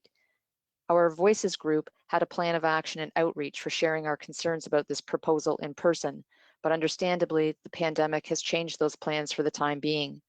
What is difficult to understand is why this information report is being presented now. when there are clearly more pressing priorities facing both council and our community as a whole. We were assured this would be deferred indefinitely in light of the pandemic. This abrupt change in direction with little notification unfortunately creates the perception that public scrutiny is trying to be avoided. Why am I writing to you today about Victoria Avenue and its irreplaceable heritage value? With the exception of the first 4 years of my life, I've spent my entire living in the Victoria Avenue neighborhood. My grandparents, my dad, and many family members and friends lived or lived on Victoria Avenue. And I grew up one street over on Lyttican, where my parents lived for 40 years. Several generations of my family went to McHugh School. My Grandpa Joe, an award-winning architect, chose to design and build a home for his family on Victoria Avenue. He chose this street to build a life for his family for the same reasons as innumerable generations of residents before him. Because of its beauty, its heritage, its natural environment, and of course, its reputation as one of the most treasured and impressive streets in the county. I clearly have a personal connection to this street, which might be nice for my family, but would not necessarily warrant any further attention beyond that. I mention my family history and connection because our attachment and interest in this neighborhood is shared by countless others, not just in the neighborhood, but also across the city, municipality, region, province, and beyond. Victoria Avenue is a unique and remarkable neighborhood because it contains so many different elements to form a cohesive and beautiful whole. Victoria Avenue is a magnificent neighborhood because of the picturesque interaction between these different components, including but not limited to the gorgeous collection of different architecture in the municipality's own heritage register. There are countless references and inclusions describing both the overall historical and heritage importance of the street to specific references to homes and elements like the historic street lamps. It describes Victoria's distinctive streetscape, quote unquote, as well as the unique and irreplaceable variety of architectural styles like Georgian, Queen Anne, Tudor Revival, Classical Revival, French Gothic Revival, arts and crafts, and mid-century modern homes. You would be hard-pressed to find a more outstanding collection of this impressive architectural history on any street, anywhere. In addition, there are several elegant historic churches along the avenue that have served our community for well over a century. These places of worship were deliberately designed with these sweeping landscapes and broad lawns to provide a proper visual perspective and set well back from the street so visitors and passers-by could enjoy their full beauty.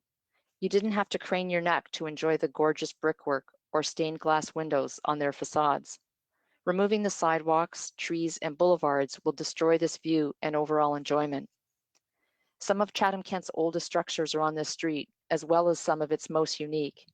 Anyone can enjoy a short architectural history along Victoria with a range of styles from the 1850s to almost present day. From some of the more modest yet very historic homes at the southern end of the street to the grand mansions further north, the homes of Victoria reflect a dynamic cross-section of our community as a whole.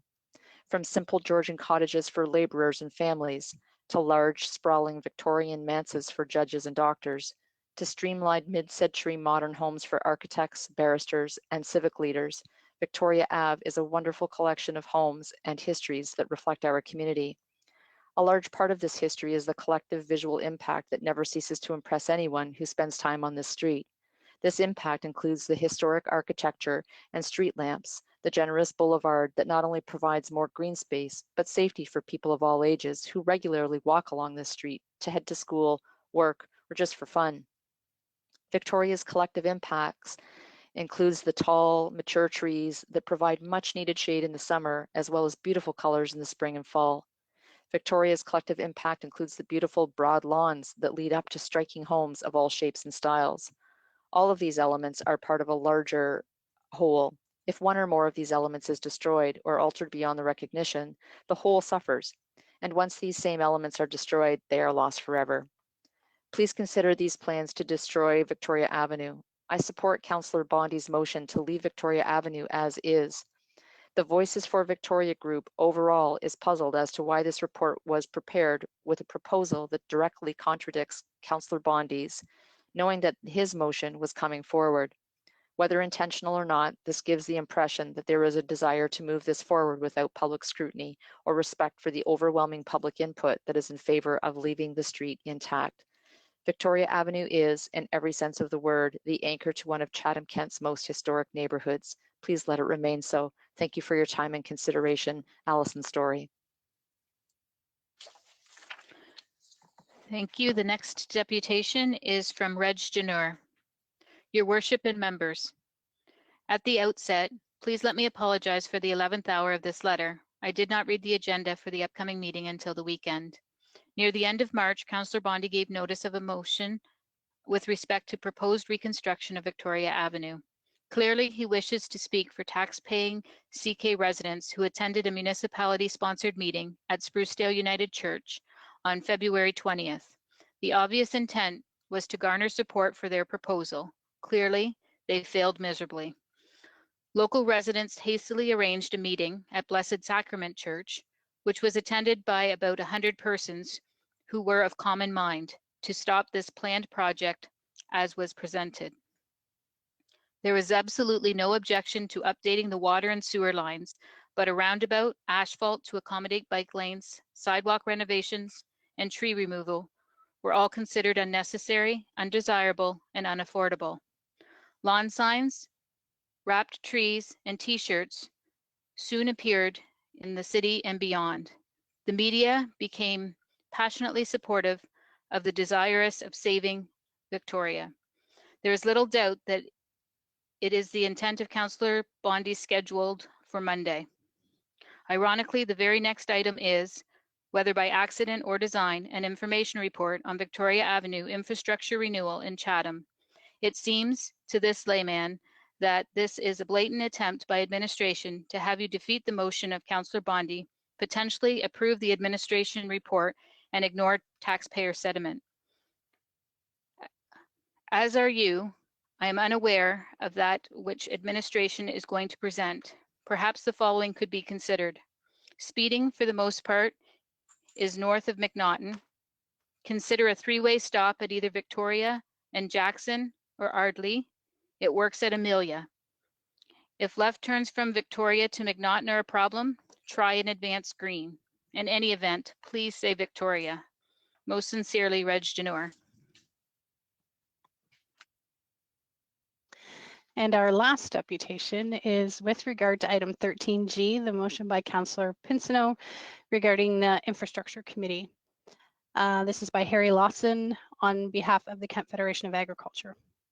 Mayor Hope and councillors, Kent Federation of Agriculture, along with OFA District Director Louis Rush, fully support Councillor Pinsino's motion to modify the membership of the Infrastructure Committee. On behalf of the KFA and the OFA, Harry Lawson. Okay, we'll go to the consent agenda. So items you'll be voting for are ones that have not been pulled out. All the ones that have been pulled out will be dealt with June 1st, our next Monday's meeting. So you'll see on the screen that you're voting to support 11A, 11B, 12A, 12C, 13B, 13C, 14C, and 17A. Councillor Harrigan, will you move this? Yes, I can move this. Sorry, I was just making sure the ones I had questions were on, but happy to move it. Thank you. And Councillor McGrail, will you second this? I sure will. Anyone opposed? Oh, sorry, got to get the vote up here.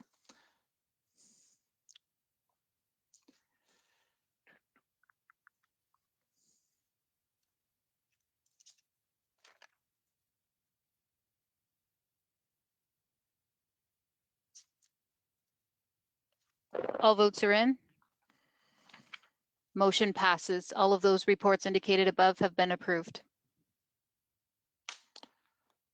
Item 17B. Oh, item 17B. CRTC Broadband Fund Application Support. Over to you, Gord. Actually, sorry, can I get, Councillor B. McGregor, will you put it on the floor? And Councillor Latimer, will you second it? I'll move to put on the floor. So seconded. Okay, Gord, did you want to say anything prior to, or? Actually, sorry, Gord, I'll just go, any questions?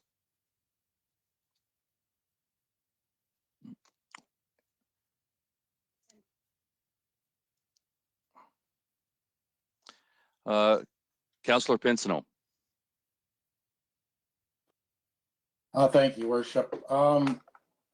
I can't support this as it stands. If the 2.7 million is removed, I can support that. We spent an hour and a half last week arguing about where money was going to come from for the tough road ahead, and I can't support that. If it's removed out of there, then we can look at what's going on, but as it stands, I can't support that.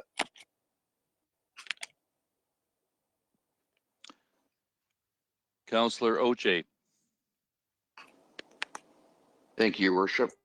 Do these have the changes that we spoke about earlier?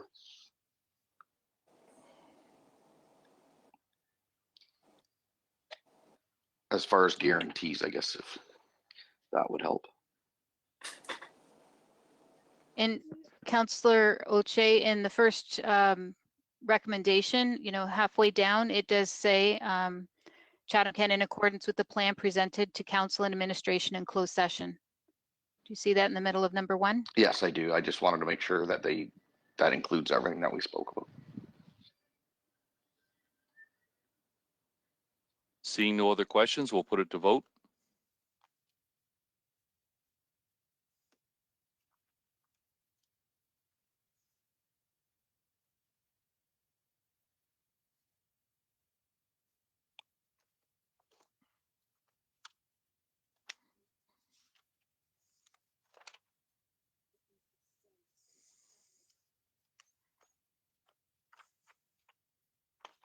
Councillor, please make sure that you hit submit.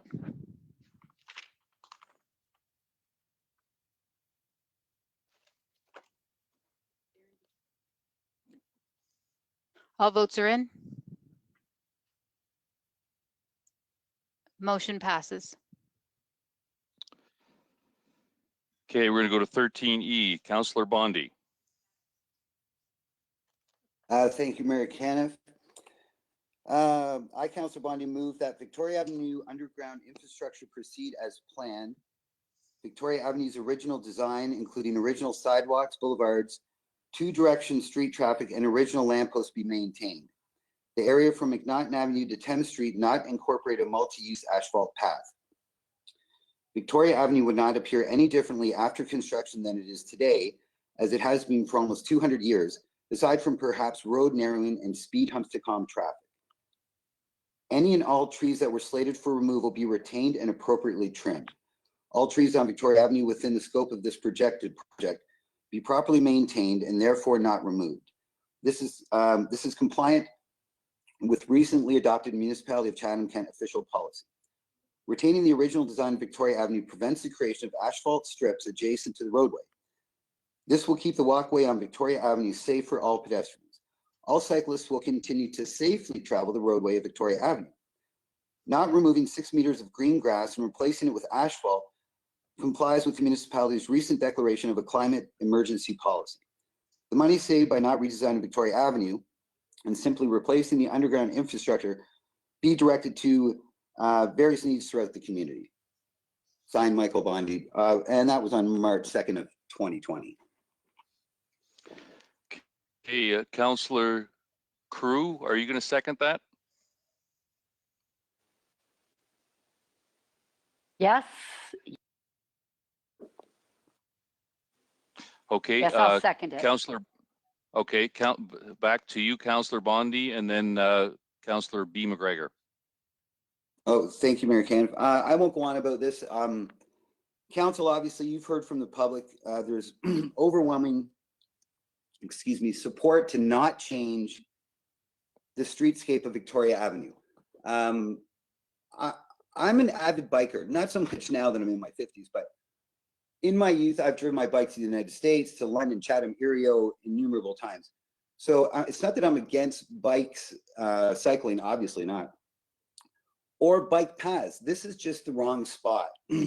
Victoria Avenue is a wonderful, as we've heard, and again, I won't belabor what everybody has said, and not just in these deputations, which really are not reflective of the information that we've received from the public, as you all know.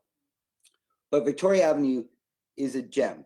It's great the way it is for pedestrians and for cyclists. I've raised 5 children on Victoria Avenue, which I do live on, and just for public awareness, I've contacted the Integrity Commissioner. I do not have a conflict of interest. But back to what I was saying, I've lived on Victoria for nearly 20 years. I've raised 5 children who all drive bicycles, and they've always felt safe on Victoria because they ride their bicycles on the sidewalk illegally. But they're kids, right? Adults, they drive on Victoria Avenue. It's fine. Is it ideal? No. But by changing Victoria Avenue with the proposed plan, there's no balance there. Like what we heard in a lot of the deputations, and I quote, is that the creation of bike lanes promotes and encourages cycling. Sure, it does. But it does not increase the amount of people that are cycling. It just doesn't. The installation of bike lanes on Victoria, I don't think bicycle sales are going to go up at Smith Cycle. So does it promote cycling? Well, marginally, but let's think about the balance. What are we trading? We're going to lose the sidewalks and boulevards on a beautiful historic street for a very, very small percentage of the population. It's not worth it. Bike lanes are fine, particularly like somebody in one of the deputations mentioned, in new developments, when they're put in properly with some thought, they're great. Sure, perfect. To heel one in on a street such as Victoria is just simply a bad idea. And I think most of you guys probably understand that. So obviously, I'm really counting on council to support this motion and retain one of the most beautiful streets in the city. So I'll finish with that. And Judy, if I could please ask for a roll call vote on this one, I'd appreciate it. And that's everything. Thank you.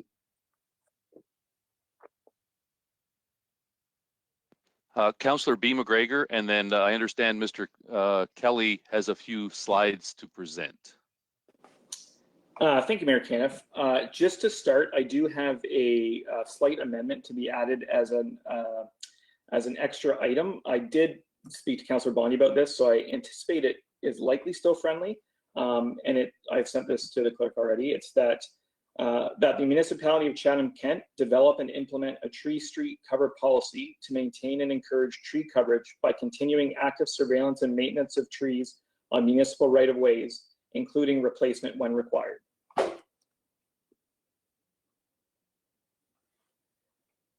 And if you just want to check with Councillor Bondi if that's friendly or not, I'd appreciate it. Councillor Bondi, are you okay with that amendment?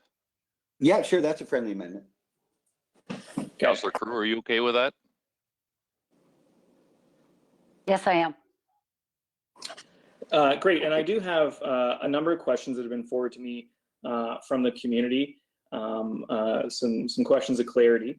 And first of all, I did want to recognize the large amount of work a number of residents have put in to promote and recognize the heritage, environmental, and cultural importance of what is really a lovely neighborhood and community. And I very much share the sentiment that we heard regarding the initial draft that was proposed. I definitely disagree with locating combined cycling and walking trails immediately adjacent to the road on a street like this, and I think the feedback was nearly unanimous in that nature. There was some really thoughtful conversations and some really thorough deputations. I had a large number of conversations with different community members, and there was what I would say is a tremendous amount of feedback. The information report that has been put out contains some of that feedback, and that's feedback from over 90 residents. And I think it's really important to recognize that that is there. And I think it's important we receive that information while we make this decision tonight. And I think that in the spirit of transparency, to make a decision prior to reviewing that wouldn't be appropriate. So I'm glad that we had a chance to at least read it. What I compiled from that feedback is that there's an absolute priority to maintain tree cover and the aesthetics of the street, as well as the current locations of the sidewalk.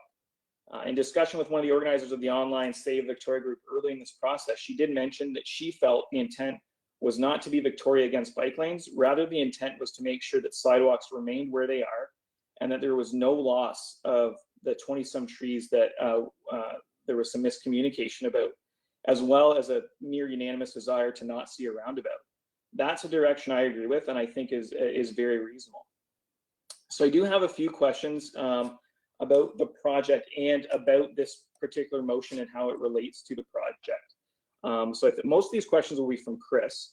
The first one I had from a resident is, what's the breakdown of the consultant costs to date? And is that consistent with what we'd see on any project of that size? I think there was some concern that the 300,000, nearly 300,000 was just for a streetscape design, but I wanted to understand what that funding was for. Thank you, Mayor Kemp. This is Chris Teber here, Director of Engineering Transportation. As Mayor Kenneth alluded to, I do have a few slides to actually present that kind of lead into the information report that may help answer some of the questions from you, Councillor McGregor. I could either go right into answering the questions or I can proceed really quick with the presentation. Looking for some direction. I would suggest maybe you go ahead with the presentation. Sure. And then it may deal with, could very well cover off multiple questions. Yeah. Sounds good to me. Thank you. Okay, I will prepare to show my screen here. Just give me a moment.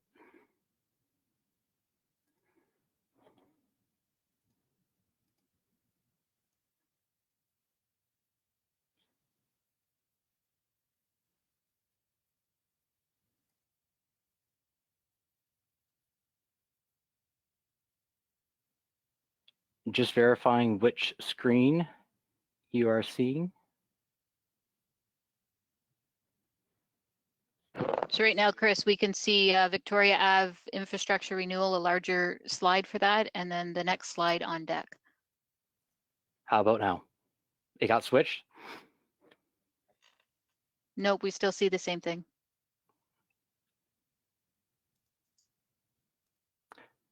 Try one more time. There you go. Now you have it. Beautiful. Thanks so much. Okay, thank you, Mayor Kenneth, and thank you, Council. I just want to go over a couple quick slides here, which is just kind of an introduction to the information report for the Victoria Avenue Infrastructure Renewal Project. Again, my name is Chris Teber, Director of Engineering and Transportation. Just a really quick note before I do start the presentation. Communication on this project has been obviously a challenge, as evident in the deputations as well as the comments received. We're hopeful that this summary will help clarify our current status of the project. So to proceed, the original project goals were to prepare a tender-ready package for Victoria Avenue from McNaughton Ave to Thames Street. So the main attributes, which include sewer separation, providing a dedicated storm sewer with private services, water main replacement, and road resurfacing. To incorporate council strategic directions and address public concerns under the same project to achieve optimal cost savings.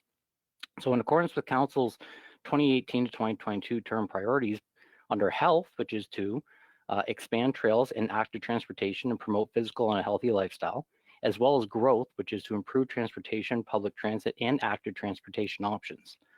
Also to fulfill Chatham-Kent Cycling Master Plan and improve accessibility where feasible, to address the excessive speeding, stop sign compliance, and improve safety for pedestrian, cyclists, as well as vehicles, to optimize traffic flow, and to resolve the drainage issues and concerns along the corridor. Another main goal, original project goal, is to maintain the existing heritage, culture, trees, and overall characteristics of Victoria Avenue, and to have the entire project complete and tender or shovel ready, as we say, in the event that any potential federal or provincial funding becomes available. So the timelines in the process. So the original design was first initiated approximately around August 2019, right up until about February of 2020. So in February 2020, a public information center was conducted, which was identified as PIC number 1. So note the intent of this PIC, as well as even the next PIC, which I'll get to, will be to obtain feedback not only from the residents of Victoria, but the whole community, as Victoria really is an important... Excuse me, Mayor Kenneth, point of order. It's Bondi. Why are we having this presentation about an information report? Shouldn't we vote on the motion? And if the motion fails, then let's go ahead with this. But if the motion passes, this is moot. We don't need the information report because the project will have been eliminated.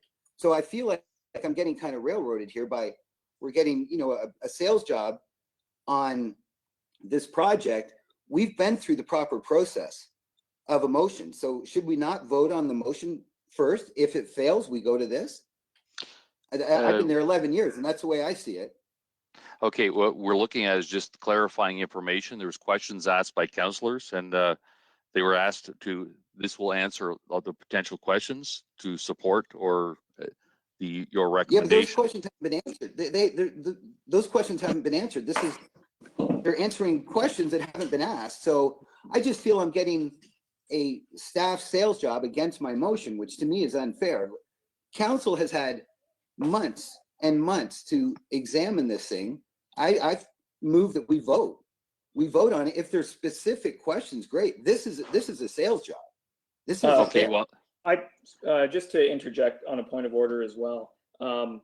I sent in advance a number of questions, I believe 10 questions to Mr. T-Bear, expecting that this is a virtual meeting and this is a challenging format to go through this.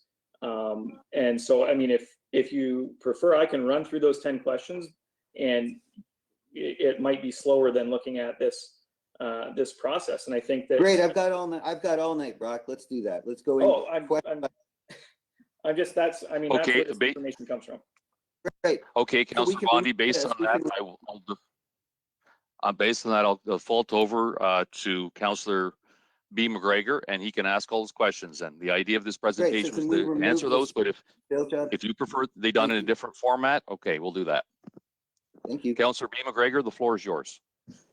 Thank you, Mayor Caniff. So you may have to flick through some slides to find some of these answers if that's helpful. But my first question was the breakdown of that consultant cost to date, and is that consistent on what we see on a project this size? I know there's some concern that $300,000 was just for a streetscape design, and I wanted to understand what that cost was really for. Thank you, Mayor Cam. So to proceed, I believe I've paused my screen share, so I don't believe there's anything really being shown right now on the screen. I will proceed with answering the questions from Councillor McGregor. The total consulting effort awarded by Council, yes, was in the magnitude of $285,000. Completed to date, the CCTV of all the underground infrastructure, the legal survey, the geotechnical investigation, the daylighting and locates of utilities, the third-party tree investigation, and the traffic impact study, as well as the project initiation, preliminary design, and the first public information meeting. Approximately 65% of the budget has been spent to date, leaving about 35% remaining for the detailed design, a second PIC, and the tender preparation. And yes, this is all consistent and on track for this size and scale of a project. Okay, and I know we had some comments around the arborist report. I know it was something that when I saw it come out, I forwarded it to people and they asked me. I know they could email and ask for that as well. Based on that report, is there immediate action to be taken? And at any time in this project, were we talking about removing a bunch of mature trees associated with the project? And just respecting that report as well, the sewer work, obviously that's a disruptive process if anyone's driven by an area where this happens. What steps will need to be taken to protect trees during this process? So I'll start with answering this question, and I believe Thomas Kelly may have some more to add to it. But the arborist report, which again was independent from this project, will be for our public works team to use as a guideline for future maintenance as required going forward. One of the main goals of the project was to prepare a design that had the least impact to trees as much as possible, which was achieved with what's being proposed. During construction, the project inspector, in consultation with our public works team and our municipal arborist, will be actively monitoring the trees during construction. It's Thomas Kelly, General Manager of Infrastructure and Engineering Services. So I just wanted to provide an update as well. So this study was done to provide information for the project to see the status of the trees and their health of the trees that we were looking at along the area in question. This information has been very valid. It's nothing different than what we would do on any street. We have 2 arborists employed at the municipality of Chatham-Kent. They're going to take those arborist reports, which called for the removal of 19 trees. It's completely independent of the project though. We are looking at those now and getting a second opinion on all of those reports. And there will be some trees at risk. Again, I look at the motion and I'm concerned because they would only be removed if there was a safety issue. Our policy is that we don't remove healthy trees. So with that in mind, the only trees that are affected with this particular work that we're doing is 2 young trees, which we feel we can either move or replace in another area. But the 19 trees are much more mature trees. It's work that we need to do anyway. And in fact, the timing of it is that we're going to take action near the end, probably the fall of this year, but only after we've gotten a second opinion. Thank you. Thank you. Okay, that answers actually one of my next questions. But what is the, for an idea of cost, what's the expected total cost of this project? And what percentage of that would be related to bike lane installation? And maybe you could comment on how much does that cost differ from an installation of bike lanes were it not to be coupled with a road renewal project? Thank you, Mayor Kent. This is Chris Teber here again. So all the costs, of course, are high-level estimates at this time. The overall project construction is anticipated to be about $7.2 million. That's right from McNaughton all the way to Thames Street. The in-road bike lanes are approximately $225,000 of that, so therefore about 3% of the total cost. So just for comparison and doing up a quick estimate, if we're doing bike lanes, adding in the bike lanes as a standalone contract in the future, it would be in the magnitude of about $750,000. Okay, so that's about 3% of the project cost, and really a savings of nearly over a third, or the cost is about a third of what it would be to do something like this without a major reconstruction process. That's correct. Okay, and how do we know how much the project cost is to convert the modern light posts that are north of Amelia to heritage style? I know that we heard about that in a number of deputations, that some residents preferred that heritage style lamp post, and they don't extend down the whole road, of course. So what would that cost be? And does the motion as it's currently written allow us to do that replacement? So the cost for the streetlight modifications, which is being north of Amelia, converting them to the more historical decorative streetlights, as well as converting all of the existing aerial lines and Cobra headlights to like an underground to support the aesthetic lighting there, would be approximately $450,000 total. That was part of the 7.2 million figure that I mentioned earlier. The current motion, however, I will have to verify if it allows for the ability to proceed with that. Okay. And yeah, the electrical wires moving underground was my next question. So I think that's part of that. And now that there is no plan, there would be no plan in any scenario to remove the sidewalks. They're staying in the same position no matter what happens. Is there any other work that needs to be done on those with respect to accessibility? I know we received a few emails about that as well. Thank you. So the existing sidewalks along Victoria are approximately 1 meter wide. Therefore, with today's AODA standards or accessibility standards of Ontario, they're not compliant, as the current standard is 1.5 meters wide. Yeah. There may be opportunities to include tactile warning indicators or tactile plates at the intersections, but this will be reviewed as part of the detailed design following council's direction tonight. Okay, all right, great. And those were most of my questions. I did have a couple comments coming out of those questions. I really think that we have an opportunity with this project to maintain this area for generations to come, but that can't happen without thoughtful discussion. I think it's been nearly unanimous and undeniable that this sewer separation needs to occur. And for anyone that's driven by that type of project, we know it's substantial, and we definitely should recognize that while it needs to be done, it's going to cause some significant temporary inconvenience to residents and some of those businesses that are on the south end of Victoria particularly. From my reading of the motion that Councillor Bondi is proposing, what it says to me is that he's suggesting no added cycling infrastructure, no left turn lanes, no roundabout, to keep the existing sidewalks where they are, not to convert the lights north of Amelia into historical light standards, but to leave them as the modern ones currently. So while some of these I agree with, I certainly agree with not including that roundabout. There are some things that I would like to vote on separately. So I would like to request that we separate this motion into those features. And I've sent that in advance to, I think it's still consistent with Councillor Bondi's direction that he's giving, would just allow us to vote on those separately. And while we look at that, you know, I certainly understand Councillor Bondi's desire and motivation to maintain and promote Victoria Ave. It's a marquee street, and you know, I absolutely agree with some of his comments. But I don't agree with abandoning a bike lane. We know this route would connect a network of other bike lanes, and bike lanes are only as useful as where you can get in them. A disparate network can never meet its full potential.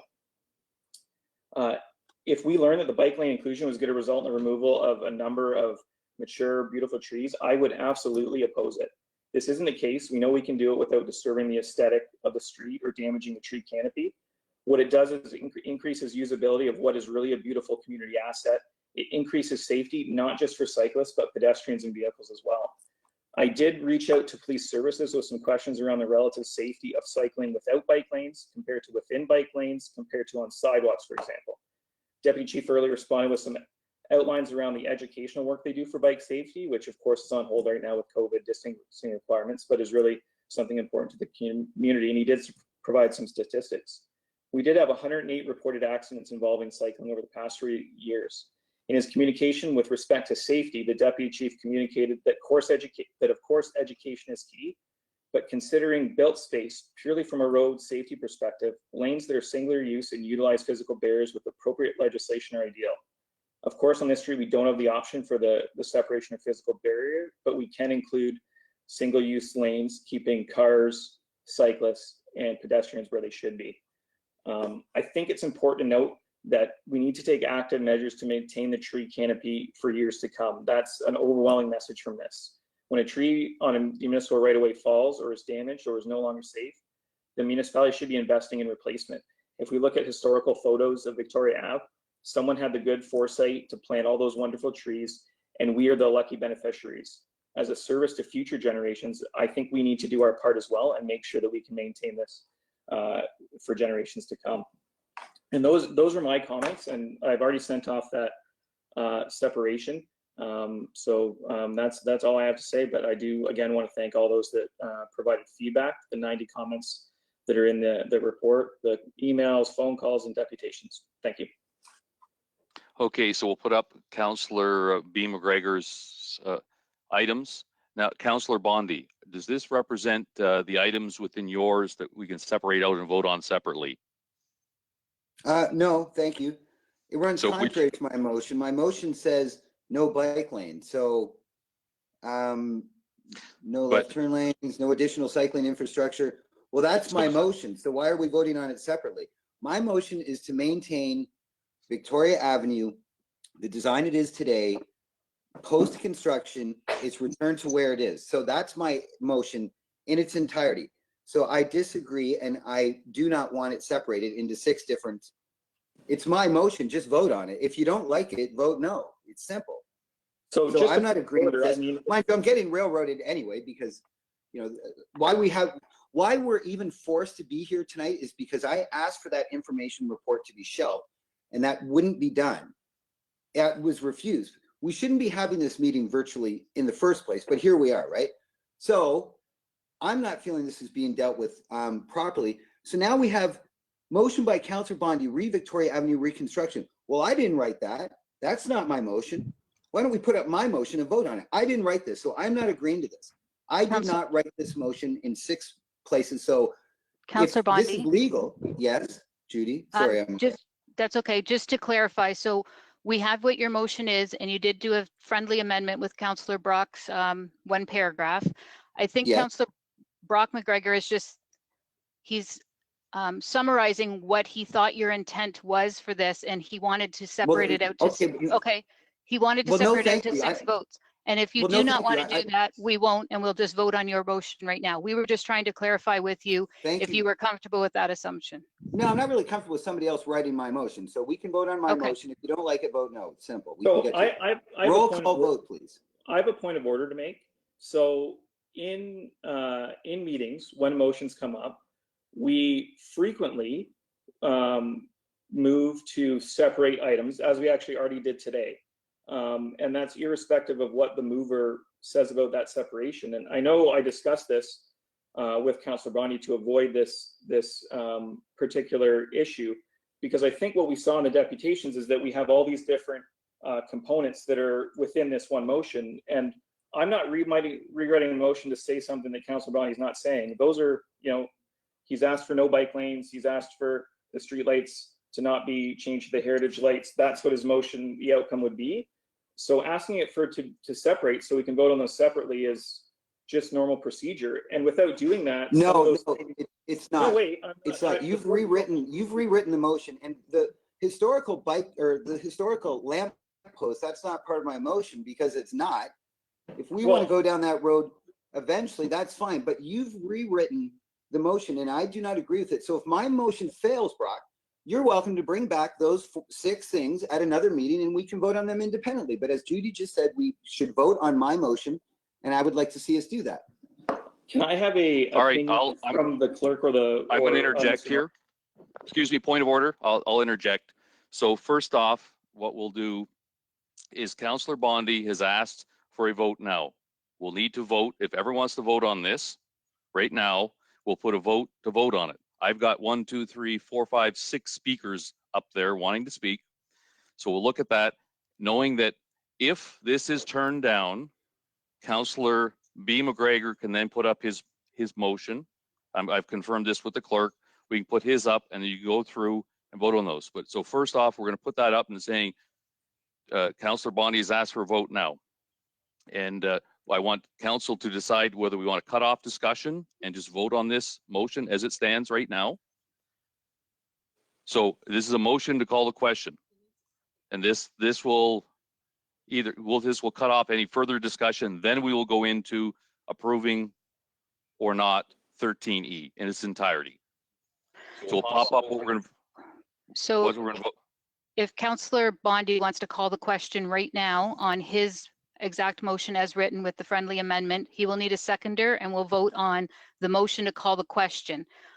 That will mean all we're voting on right now is to vote on his, but if you want people to finish speaking, then you would vote that down and we'll continue with the speakers that we have listed. So that's what the vote is right now. So do I have a seconder? Sorry, do I have a seconder? Just for clarification, through you, Mayor Kenneth, Judy, I would like to have my motion voted on in its entirety, but I would be comfortable with the 6 speakers that you have on deck having their chance to speak before the vote. So can we do that?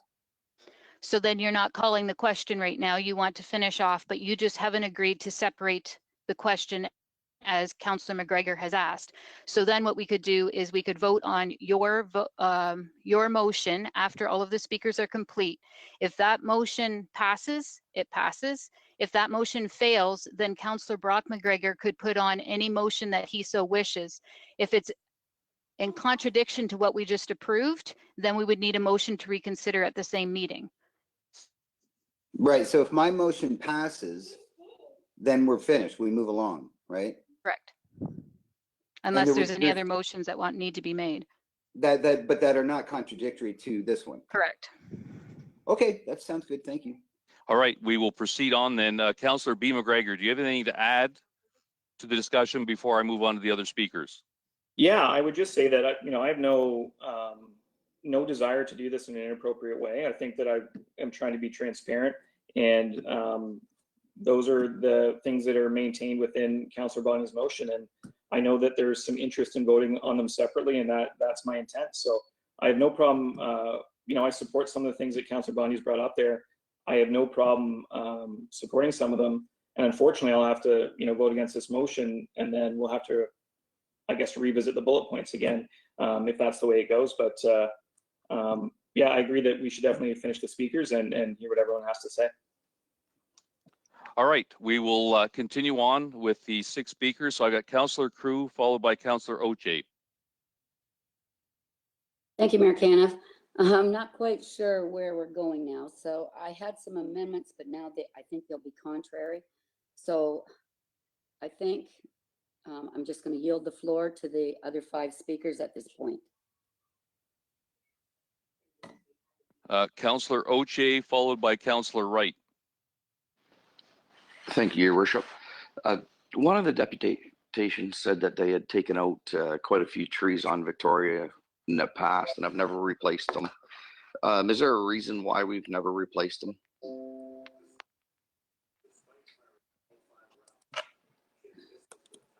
Mayor Caniff, it's Thomas Kelly, General Manager of IES.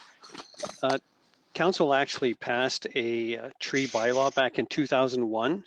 It was at the time we had a free tree program to residents, and we were encouraging back then for residents to essentially the target was to remove trees from municipal property and move them to private property, and thereby reducing the cost to all tax base. So this was passed in council by council in 2001.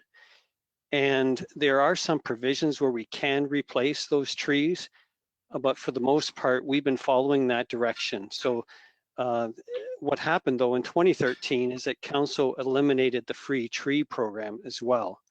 So I think the motion talks about we develop and implement a street tree cover policy. So this is something that I think we need to go back and look at the 2001 report and refreshing that to today's standards. But that's the reason that we have not gone forward to replace any trees that have been removed from municipal property.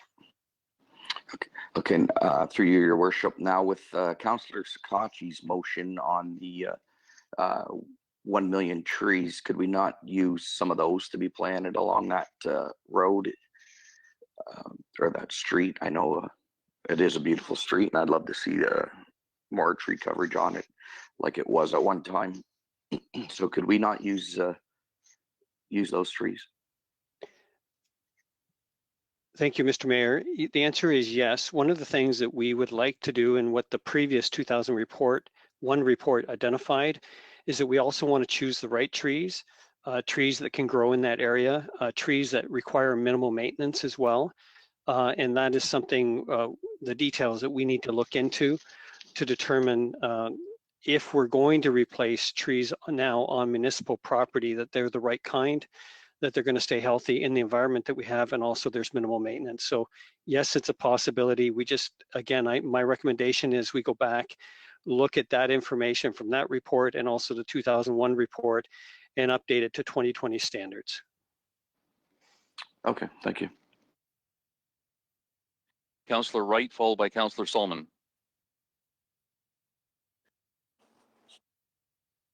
Thank you. There, unmuted. Thank you, Mayor Caniff. Being on the Heritage Committee, it was well spoken from Mr. Griffin here, the concerns from the committee on Victoria Ave. I really hate myself even to see it change.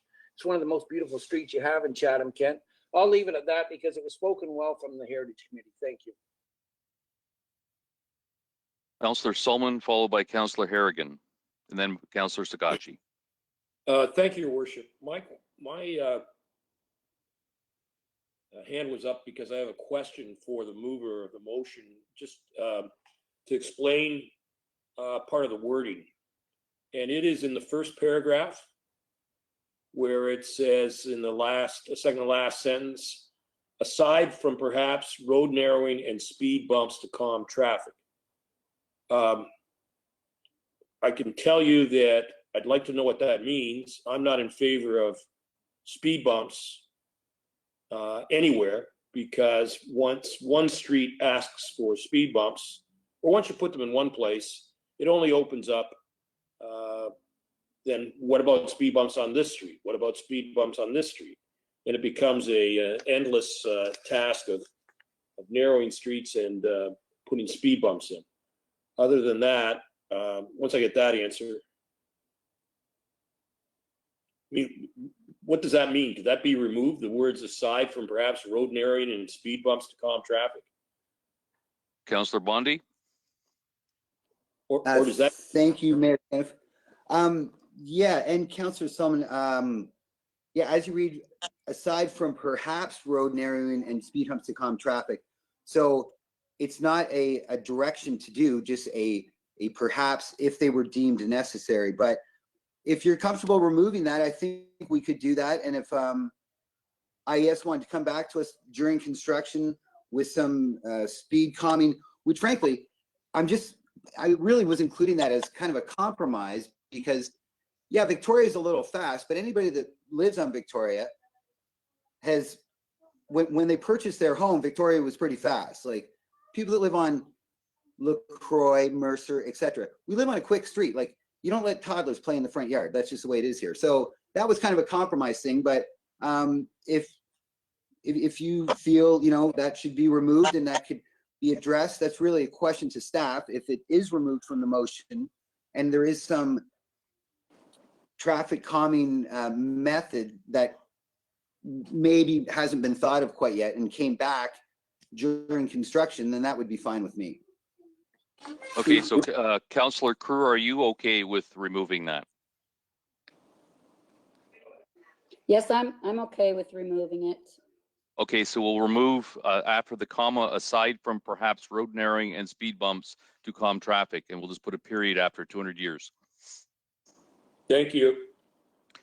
Okay, Councillor Harrigan.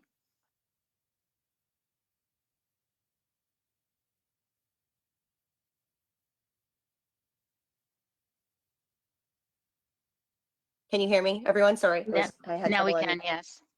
Thank you. So I have a number of questions. Most of them are actually more around process for this. So through the mayor to, I believe, Mr. Kelly or Mr. Tiber. The wording in the motion that Councillor Bondi brought forward, I think it captures some of the sentiment that residents on Victoria are feeling, but it also is not like written in what I would call engineering terms. So for example, there are phrases like retaining the original design on Victoria Avenue that could be interpreted a number of different ways because design could be aesthetic design, or it could be sewer design, or it could be other design aspects. Can you speak to the clarity of this motion, and if you as an engineering team would have follow-up questions about it if it was passed tonight? Thank you, Mayor Caniff. I'll start. So the motion as it's written right now will allow us to proceed with how I identified the main attributes of the project. So that would be the sewer separation work, the providing the dedicated storm sewer with the private services, the water main replacement, and the road resurfacing back to its original condition, original width, original characteristics. So it wouldn't allow for improvements for the drainage concerns that we have, for the speeding concerns, for the active transportation, for the as mentioned earlier about the moving forward with the lamp posts and the decorative lamp posts and moving the utilities to underground utilities. It just basically is to go in and do the underground infrastructure work and resurface the road back to its original today's standard. And just in follow-up, you mentioned that some of the areas addressed include drainage. Can you identify what sort of risks from an engineering perspective that this motion would, if passed, would cause? So one of the concerns that has been brought to our attention, at not only at the PIC but throughout the years, is the lack of adequate drainage for the boulevards and for the road. Obviously, without there being a storm sewer in place and proper catch basins in place to capture the water, presents a challenge. So moving forward, at least with the dedicated storm sewer, will aid and assist with this. However, not putting in something like proper curb and gutter on the road, as well as improving the catch basins in the boulevard drainage, are something that's not recommended. We recommend proceeding with to address and to correct the drainage concerns and really clean up the boulevard out there, because there's a lot of the driveway entrances and a lot of the boulevard that's been torn up because of the ponding water and because of the motorists that veer off the road or overturn an intersection where the ponding water has been sitting. So it's to address those problems as well. Okay, but that would not be able to happen should this pass. That's correct. And can you, so just moving on to a different area, I was really interested to see the probable project schedule that was in the report, information report to council, and how that included a second public information center. Can you talk about, engineering's typical process around first and second public information centers, and then perhaps speak to how it could provide opportunities to provide more information to residents based on their feedback? Certainly, thank you, and thank you, Mayor Kenneth. So the first PIC again was to obtain that feedback from the public and to present a potential design option to the public, and then get that comment back so that we can make the necessary changes during the summer, as identified right up until September, October of this year, and then come back to the public again with essentially a new design at that second PIC. That is consistent for a project of this size, this scope, this magnitude, because of the overall length and all the attributes associated with this project, and because there's a lot that we're presenting as new attributes with this project as well, or proposed attributes, of course. So the purpose was to come back at a second PIC where we will listen to the public, and we will work to acknowledge their comment and their feedback from that PIC before we move into the final tender document, which will be in early 2021. Right. And then in terms of the final tender and the timeline, I believe this really isn't as, well, there's been a lot of conversation about it in the last couple of months. In terms of when the construction would actually take place, like we do have time, right? Like we are getting something shovel ready so that potentially there could be funding from senior government or not. And then we're really looking at something 2021, 2022 in terms of when the work would take place on Victoria Ave. Yes, of course. So we want to ensure that we are tender ready by the fall of 2021, and really getting that direction from council tonight is crucial to maintaining that schedule, because by the time we do prepare everything for that second PIC, take back and summarize the comment and feedback from that second PIC, and then submit for all of our project approvals and our permits and all the requirements in accordance with the provincial and federal government for this project. That does take some time to finalize before we can actually nail down a stamped and sealed tender ready package. So that will this schedule, this aggressive schedule, as identified in the report, lines us up for that tender period in the fall of 2021. Again, as budget permits to proceed with construction thereafter. Okay, just a couple of comments, and then I would like to move on procedure. Some of the recommendations that we heard in an earlier report tonight were around, from the Economic Recovery Task Force, asked council to work, basically to trust our staff. And while I think that there are certainly times when we need to make sure that we're critical of our staff and are representing the voices of individuals in our communities, and even as a councillor outside of Chatham proper, I did have a number of phone calls and did receive, like others, a number of emails about this particular issue. But I think what we're doing here, if Councillor Bundy's motion were to approve, is we're actually not giving our staff or our community the opportunity that they need to engage with each other. And as a council, we have identified a priority of, increasing communication and making sure that we're encouraging transparency and openness. And we heard from some of our deputations tonight that there was certainly some displeasure in the first public information session that was held. But just because of that, I don't believe that it's necessary for us to pause what would be a project schedule, a course of a project schedule that includes a second set of public information sessions and a second opportunity for our staff to engage with members of the public. I certainly, like others, have heard very loud and clear that the concept of a roundabout is not something that's supported within that neighborhood, and that's not something that I would be able to support. But I think the most prudent thing to do in this case is actually to postpone this decision until engineering is able to complete the planned public information sessions. So, Madam Clerk, if I am able to, I would motion to postpone this decision until the second public information session is held in September of 2020. If I'm able to do that, and if I have a seconder for that. Is there a seconder to that motion? This is Councillor Oche. I'd second that. Okay, we'll put that up to vote then. We just Can we- need some time to enter that motion. And so the motion would be to postpone until after the next PIC. That is correct.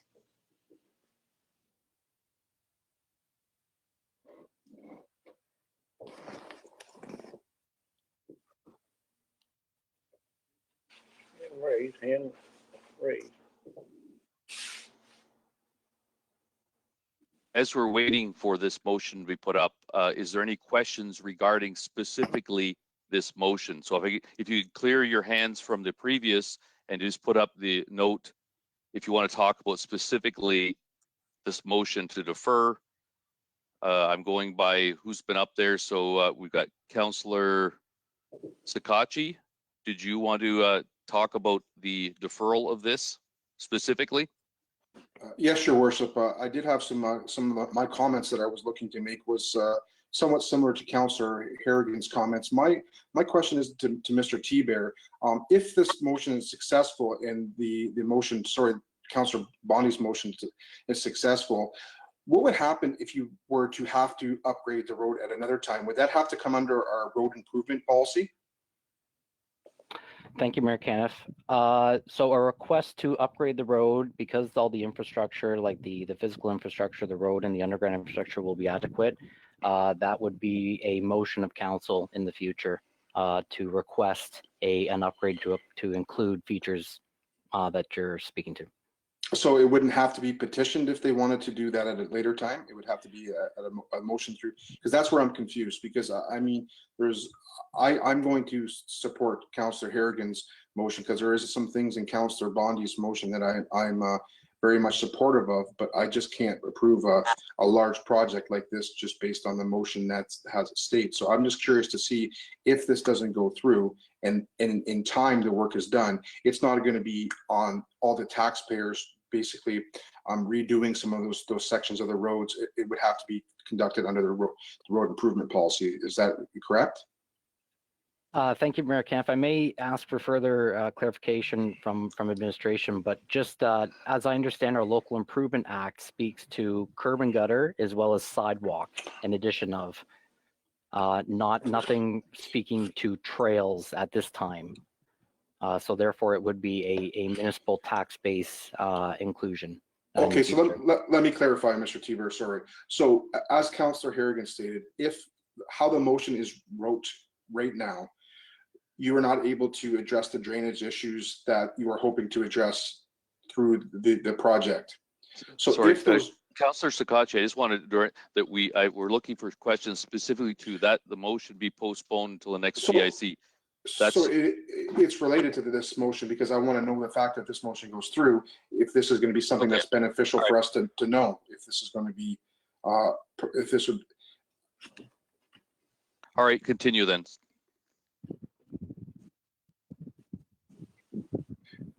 It's actually, Mr. T-Bear, it's okay. I'll withdraw my question. It's just unfortunate that I've been listening the entire meeting and I just had a couple of points of questions, but I'll withdraw my question, Mr. T-Bear. Councillor Sakachi, I'm not meaning to cut you off. I just want to make sure that it was relevant to this because we've got a number of hands popping up. I just want to make sure it's very focused on this. If you need to ask those questions in order to answer this motion, please go ahead. It's okay. I'll withdraw my question, Your Worship. Thank you. Okay. Well, next to Councillor Bondi, then Councillor Solomon. Thank you, Mayor Caniff. Council, I urge you not to postpone this. When discussing things like, did I write the motion, through the knowledge of an engineer? No, I did not, because I'm not an engineer. So I would assume, I think and I am getting to the postponement, Mayor Caniff, so it's part of the thing. But I would assume when they redo a street, in order to put in proper drainage, which frankly, I've never seen any pooling water on boulevards or cars leave the roadway, but there's that. But putting in curb and gutter. Now, when we repair other roads, do we make motions to put in that? Or is that just done because it's logical? I would think it's done because it's logical. So it's not in my motion, but you know, the motion's very clear to return Victoria Avenue to its original design. Does that mean make slight improvements? Of course it does. In the motion, I don't also express what kind of gravel to use. So by kicking this down the road, the motion was made in March. We've had plenty of time. Another PIC is not necessary. The people on Victoria and beyond, I've seen the Save Victoria signs in Erio, they've spoken. They would like to have this thing settled tonight. It's a very simple motion. If you don't like it, don't vote for it. It's easy. But let's just get it over with. There's no need to, you know, kick it down the road. And then like after the next PIC, well, we say, oh, well, I don't know, we'll send it back for information. You know, we're good at that. We're good at kind of kicking things down the pipe, but eventually we're going to get there. So I really encourage council, you know, if the motion doesn't pass, it's okay. But let's do it tonight, okay? Like the people of Victoria, you've seen all the emails, all the phone calls, all the effort that's been put into preparing you guys to vote tonight. So let's respect the public and not push it down the road into the fall, please. Thank you.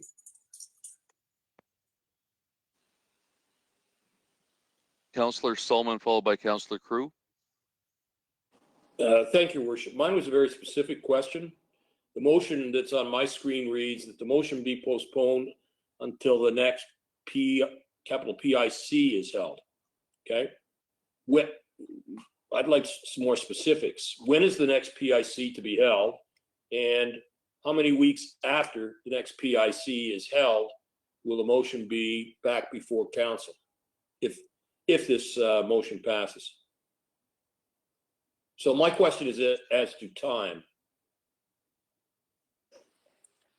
So it's, I guess, as the mover of the motion, it's Councillor Harrigan. I saw in the project schedule that the second public information session was to be held on September 10th, 2020. And I would refer to Mr. Kelly as to the time length that would typically take place between a second PIC and a report to council. What I was trying to do with my motion is bring us back to the due process that's been established already and used. Your Worship, I thank Councillor Harrigan for that information, but I'd like to see it in the motion so that it's not going to be delayed if this passes. Not that I'm going to vote for the motion, but I'd certainly like to know that within a couple weeks after the next PIC meeting, council dictates that it comes back right now. So I think the motion should be more specific. That's all I'm saying. And I was trying to give Councillor Harrigan an opportunity to make it more specific. So a lot of times when we have motions deferred, the questions are often restricted as to time. And that's what I was asking. But I just wanted to not specific enough. So Councillor Solomon, if it's okay with the mover and seconder, we could word the motion that it be postponed until after the next PIC, which will be September of 2020, and a report back to council by before October 31st, 2020. Is that reasonable for the requester? I was thinking within 2 council meetings of the PIC meeting. Okay, let me quickly look at my calendar. Mayor Caniff, if I could comment. Yes. It all sorry, depends. To you, Mr. Kelly, then back to Councillor Harrigan. Yeah, it's Thomas Kelly, GM of IES. So typically the process is we come up with initial design, we hold a PIC, we take that feedback. That's where we're at right now, and we determine what the next step is. We would then redesign. That's what we'd like to, in September at this PIC, show the new design based on all the input from the first PIC. And then we'd get more feedback. Typically, I would say it's 2 weeks or 2 months, sorry, which would put us in November. Now with that, we not only take that feedback, but we modify the design. If you want a report earlier, we can give you a report without the design. The design is what takes the longest part, but we can talk conceptually like we've done here. We can get that within 2 council meetings. We need at least a month. You can see the size of the report and the feedback from this report. So we'd like to try to take all the comments. Ideally, we'd have at least 2 months we can try to do it sooner than that, if you like. And we really need to look at that in detail based on the timing of the council meetings. Yeah, that's a reasonable answer, Your Worship. Thank you. So what I said was within 2 meetings of that next PIC meeting, and I think I just got the answer. It's doable. So I think we should be specific. So Councillor Harrigan, are you okay with that? Do you treat that as a friendly amendment? Yes, I do. And Yes, I do. Councillor O'Shea. All right, so we'll change that motion. And we've got, I show 5 speakers yet to this motion to postpone. So as we change that, I will go on to, sorry, Councillor Harrigan, is there anything else you wanted to add before I move on? No, thank you, Mayor Caniff. Okay, Councillor Crew, followed by Councillor Foss. Thank you, Mayor Caniff. Thomas or Chris, this postponing or deferring this it would just be part of that process, correct? Yeah, thank you, Mr. Mayor. That is correct. If you look on page 6 of the report, we are still following that process where we tried, our target is to complete this by November. And then in November, we submit the approvals to the Ministry of Environment, Conservation and Parks. So we are still trying to maintain that original timeline. That's correct. Okay, so it's not going to defer the project at all, right? That is correct. Okay, so I'm going to vote for it because I think that the community needs to have more input. There was a lot of miscommunication, misunderstanding, whatever you want to call it. And I think that this will be a good time for people to really get their voices heard and get a design back that fits with what the community wants. We've heard loud and clear what they want. And I think that this is a very wise thing to do, is to put it back, not just cut the process off. And I was supporting Councillor Bondi because I really wanted to just be done with one emergency in our community, but that's not the right answer. We need to do them right and make sure that we follow our process. So I will support this deferral. Councillor Foss, followed by Councillor Wright. Thank you, Mr. Mayor. I guess the question I have, by approving this postponement motion, is there any direction that the administration needs to be prepared for this next PIC?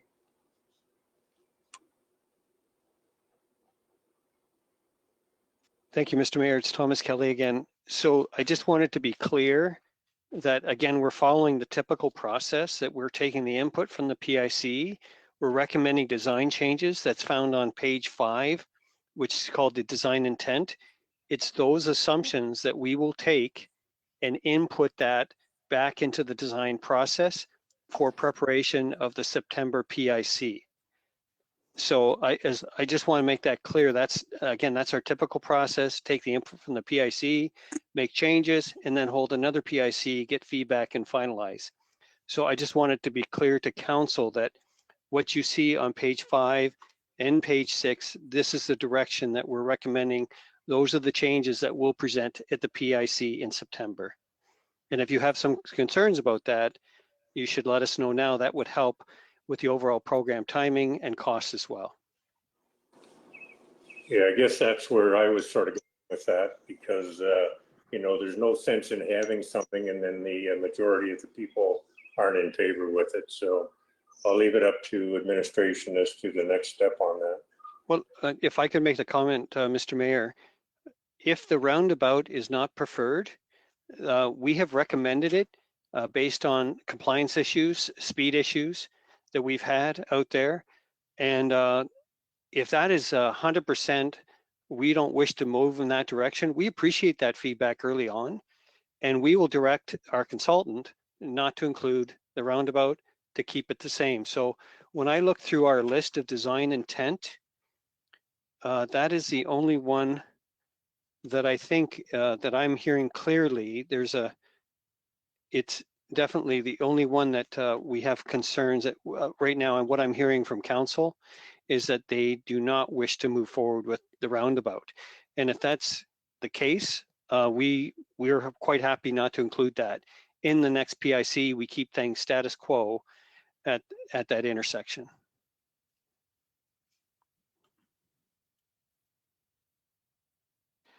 Okay, Councillor Wright, followed by Councillor Latimer. Thank you, Mayor Caniff.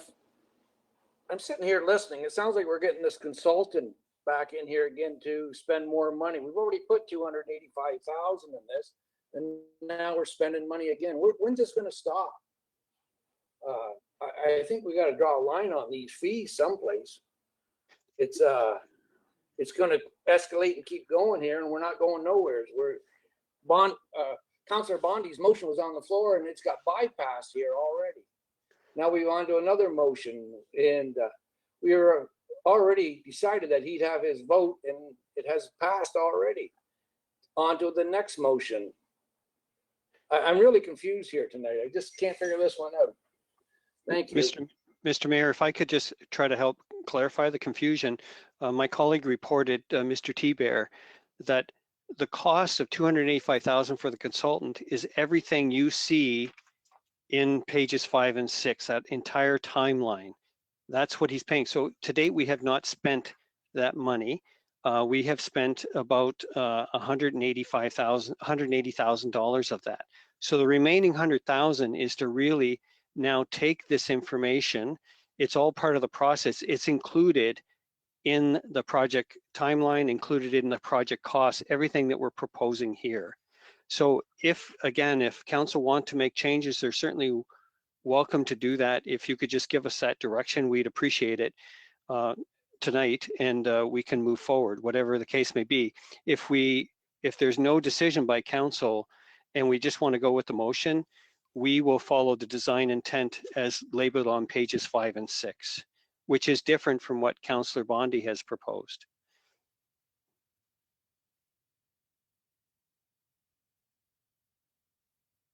Anything else, Councillor Wright? Okay, Councillor Latimer. Thank you, through the mayor. Thank you, Thomas, for clarifying that, because I cannot support Melissa's motion to postpone for that very reason. I think we need to vote. Oh, I apologize, Councillor Harrigan. I think we need to vote on Councillor Bondi's motion, and whether it passes or it's turned down. Either way, it will result in clear direction for our staff to take back to the consultants and come back to that second pick with in the direction that the community has clearly told us they want our administration to follow. So I'm sorry, Councillor Harrigan, I cannot support that motion to postpone, and I'll look forward to having a vote on Councillor Bondi's initial motion. Councillor C. McGregor. Thank you, through the mayor.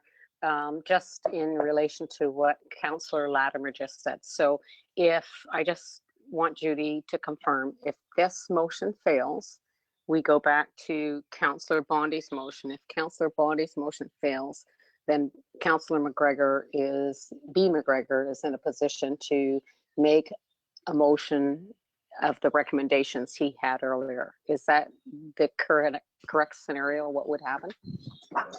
Yes, so this one would be put to the floor. If it passes, we are done and it's postponed until the next PIC. If it fails, then we go back to Councillor Bondi's motion, and then we'll determine after that one what happens. If it passes or fails, it depends. But yes, if it fails, then we would be open to any motion to put on the floor. Thank you. Seeing no other hands, we will put this motion to vote.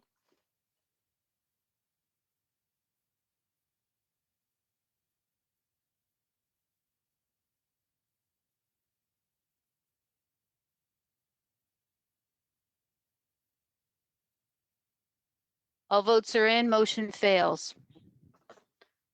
So we go back to Councillor Bondi's motion, but I would just also like to clarify from procedural, we have had conversation here between the clerk's office and legal. According to procedural bylaw 9.6, the chair shall, upon request of a member, divide the question, and the vote upon each part shall be taken separately. So Brock can ask for the separation. However, the separation should just be as how Councillor Bondy wrote it. So we can separate each of the paragraphs in Councillor Bondy's motion as per the procedural bylaw, but we wouldn't be able to do it. I know Councillor Brock McGregor was just trying to separate the items that he thought Councillor Bondy was saying, but just to be clear, we can take Councillor Bondy's motion according to the procedure bylaw and break it into paragraphs. Thank you. Okay, based on that, Councillor B. McGregor, is that how you'd want to split it, or do you want to continue on with the split that you were looking at? Yeah, I don't want to make it any more confusing than it has to be. So the only thing that I would say is if we could split out the tree cover policy from the motion, just to vote on that separately, that would be helpful. Or we can even just take that off as an amendment for now and deal with it later, just to make things a little bit more clear for people. Okay, so you're suggesting then you're okay with keeping it all as one motion then? And if this fails, then you can bring your motion forward. Yeah, if it fails, then I'll bring a motion forward to gain clarity around specifically the roundabout, the light post, and the bike lanes. So that would be my plan if the motion fails. Okay, is there any other questions related to 13E is what on the screen right now? I don't see any hands up. Sorry, can we just remove that tree cover policy on the bottom? Okay, so you're just asking to remove it. Councillor Bondy, are you okay with the friendly amendment to remove it? Or vote on it separately, whatever he wants to do is fine. Councillor Bondy? Sorry, Mayor Caniff, my audio is kind of zapping out here. Could you just repeat that? Okay, so we're looking at Councillor B. McGregor is giving you the option to have it all voted on at once, or he would maybe prefer to have the last paragraph separated out and vote separately on that one. Yeah, that's fine. Can we have a roll call vote, please? Sorry, the option was to take it off. I apologize. Take it off or vote on it separately. Which one would you prefer? Oh, no, we can vote on it separately. That'd be fine. The final paragraph. All right. That's Brock's amendment. So 1, 2, 3, 4. When we vote on the main motion, if we could have a roll call vote on that one, please. Yes, you may. Thank you. Okay, so based on that, we will do a roll call. We'll go over to the clerk and ask her to go through each and every one.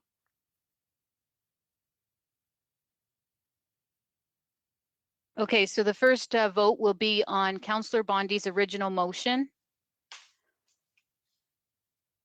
And it is on the screen now. I will give everybody a few seconds to ensure they know what they're voting on.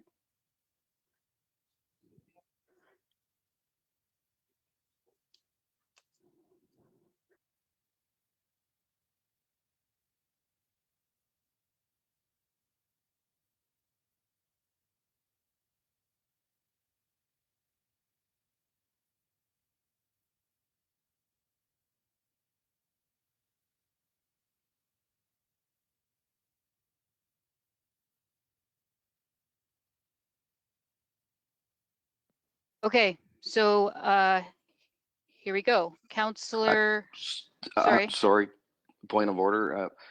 Now, Councillor Bondy said that he believes the curbs and proper drainage would be included, but yet Mr. T-Bear said that it would not be by the way this is. I want to know if it is going to be included or not. Otherwise, I can't vote for it. Mr. T-Bear, how you read this, would you, I think just to clarify what you said earlier, could you confirm that? Thank you, Mayor Caniff. Again, reading the motion as it's written is not giving us the direction to move forward with curb and gutter, which is a recommendation for proposed work under the report. The curb and gutter will increase the drainage and work towards the drainage improvements for this project. We will proceed with catch basin improvements, but the collecting it and concentrating it to the catch basins by way of curb and gutter will be challenging for this project. So there will be improvements, but there will not be the improvements that we recommend. Thank you. Okay, so we're going to call the question now, and it'll. Judy, can I should get like kind of a last word on the motion. Go ahead, Councillor Bondi. Thank you, Mayor. Yes, sorry, through you, Mayor Canada. Sorry, I think this is getting a little kind of silly in that we're not going to do just logical improvements like curb and gutter without it being in a motion. Like, come on, the motion's very clear. It's not written from an engineering perspective, but honestly, I don't think I have to be specific on make logical improvements. You know, when we pass tender awards to do this on other streets, which we do all the time, do we have all the specifics in there that nobody would read if it's there anyway? Like, of course, if curb and gutter and drainage are supposed to be improved, well then can I put in this motion on the bottom or wherever you like that logical improvements would be incorporated into the construction? That should cover it off, because this is making me and my motion look like, oh, well, gee, you're not going to get curb and gutter and you're still going to be flooding because the motion doesn't say that. Like, that's just, it's not even logical to go down that road, honestly. You know, really. So let's put that in there, okay? Well, if but just putting in a statement saying logical changes, one person's logic might not be another person's logic, so it really opens it up.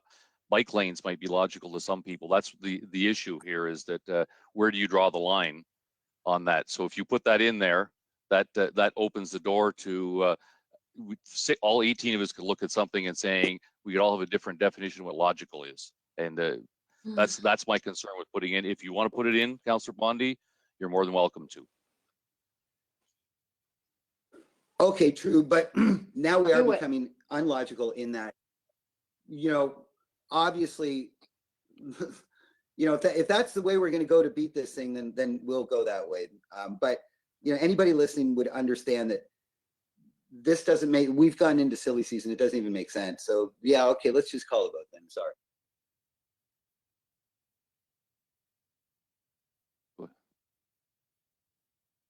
All right, Councillor Oche. Yes. Councillor Bondi.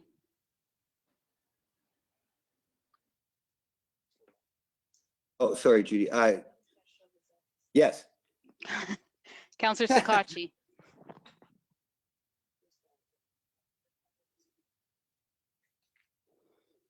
Councillor Sakachi. No. Councillor Crew. No. Councillor Foss. No. Councillor Finn. Yes. Councillor Hall. No. Councillor Harrigan. No. Councillor Kirkwood White. Yes. Councillor Latimer. No. Councillor McGrail. No. Councillor Brock McGregor. No. Councillor Carmen McGregor. No. Councillor Pinsino. Yes. Councillor Solomon. Yes. Councillor Thompson. Yes. Councillor Wright. Yes. Mayor Caniff.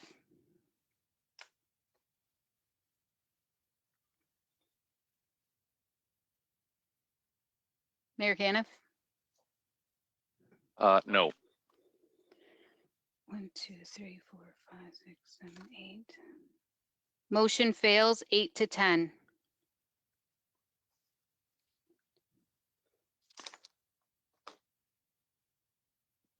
Okay, based on the discussion, then we will go to Councillor B. McGregor. Did you want to put forth a motion?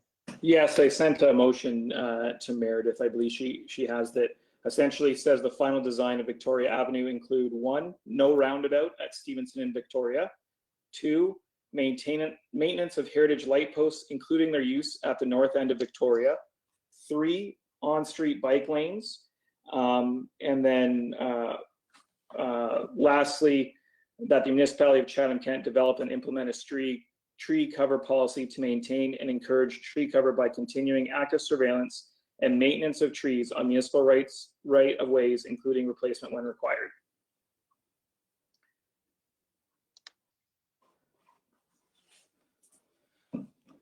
We will get that up on the screen momentarily.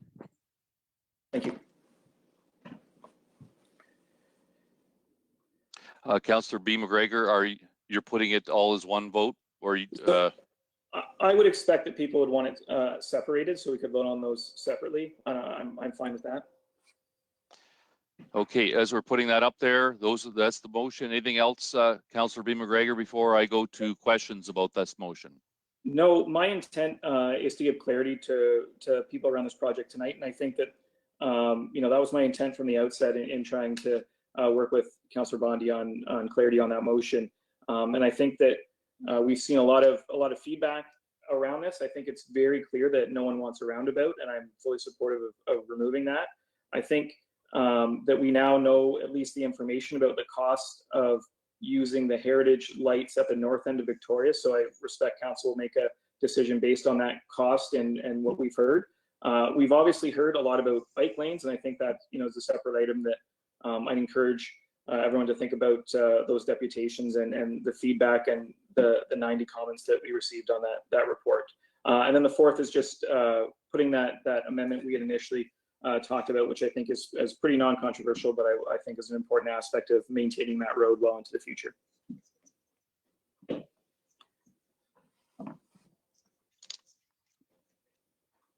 Okay, we have some speakers up, so I'll start with Councillor Sullivan, followed by Councillor Sakachi. Sorry, can I get a seconder for Councillor B. McGregor? Councillor Latimer? So seconded. Okay, so we'll go to questions. So it's Councillor Sullivan, followed by Councillor Sakachi. This doesn't appear to be the same motion that I saw last time from Councillor McGregor. Am I correct in that? Yes, that's correct. So I wasn't making a motion the first time. I was just trying to get clarity on Councillor Bondi's motion and separating it into workable pieces. So that's not a motion that I necessarily would have made. I was just trying to separate his motion. So that was just offering components of his motion. So if I were to make a motion, this is what the motion would look like. And so that's why I chose to make it. What does, through your worship, what does on-street bike lanes mean? The current street is as it exists within the diameter or within the measurements that it currently has. Is that where the bike lanes are proposed to go in this motion? So in the motion, it says that the final design include on-street bike lanes. So that would be consistent with the 1.3 meter addition to the roadways that was in the information report. Oh, and does that mean, okay, so now I've got to go back and think about that. Does that mean the asphalt on the boulevards? So that doesn't mean the multi-use trail that was like in that initial phase 1 design. That is the road moving from 6.6 meters wide to about another 1.2 meters on each side to accommodate the bike lanes, and no removal of any of the mature trees or anything. And the bike lanes would be marked the way they are or were 5-10 years ago with the symbols of bikes and nothing separating them from the motor vehicle traffic. Council, if I may add, this is Chris Teber here, Director of Engineering and Transportation. Thank you, Mayor Caniff. Just for clarity, the proposal for the on-street bike lanes is to implement a 1.5 meter wide bike lane on both sides of the road, and also to narrow up the driving lanes marginally. So right now, the current width of the road of Victoria south of McNaughton is about 6.6 meters, what Councillor McGregor was saying. Our objective is actually to narrow it to 6 meters total, so that'll be 3 meter wide vehicular lanes. And then in addition to is 1.5 meter wide bike lanes. So ultimately what you're going to be seeing as a increase in the pavement and the takeaway from the boulevard is only about 2.4 meters total. So this is nothing compared to north of McNaughton as well. I just want to note that north of McNaughton, it's approximately 11 meters wide total. Here we're proposing only to do 9 meters wide total. 6 meter vehicular, 3 meter, and then the 3 meter total with the bike lanes, 1.5, 1.5, that will be delineated with line painting in accordance with the Ontario Traffic Manual. That's what I wanted to know. So there's going to be no separate curb separation. It's just going to be painted line. Okay, thank you. That helps me. Thank you. Councillor Sakachi, followed by Councillor Finn.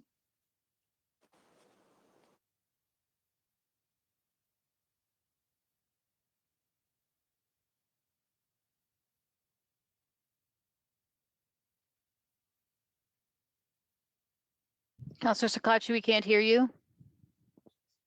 Can you hear me now, Judy? Sorry. Yes, we can. Thank you. Okay, I apologize. Through your worship, Councillor Brock McGregor, I didn't want to convolute this any more than it already has been. I would just feel more comfortable if we could also add a number 5, if you could add this as a friendly amendment. The municipality of Chatham-Kent endeavor to minimize any impact or removal of any healthy trees.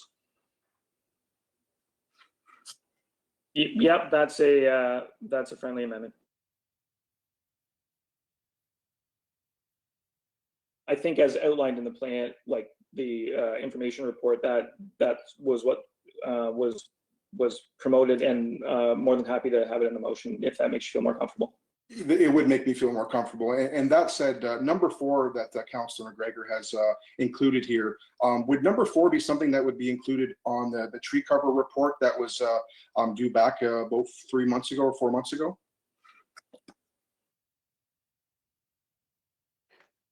Thank you, Mr. Mayor. It's Thomas Kelly, GM of IES.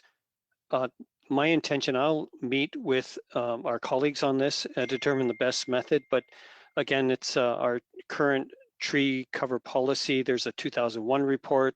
There were changes in 2013, and then we have the tree cover policy as well. So we need to meet internally and to integrate that and really come forward with an appropriate proposal for council to consider. So that is the intent, is to take all of that information and update it to today's standards. And if I could ask a question to Councillor McGregor, I assume with this, the widening of Victoria Ave at Grand and McNaughton to include the the left turn lanes would not be included. Is that correct? I left that out, but I do think that there was likely an amendment coming to that regard.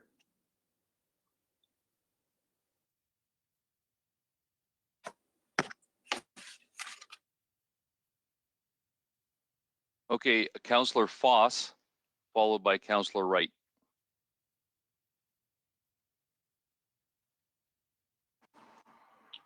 Thank you, Mr. Mayor.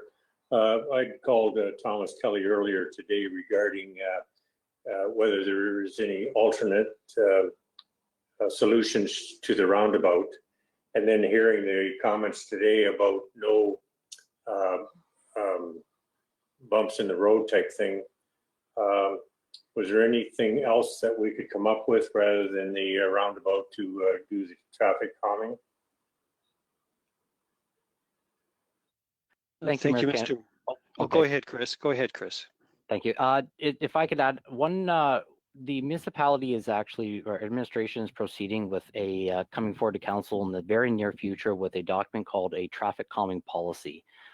This policy will speak to all of the different elements and options available for traffic calming, such as narrowing the road, which I've already spoken to.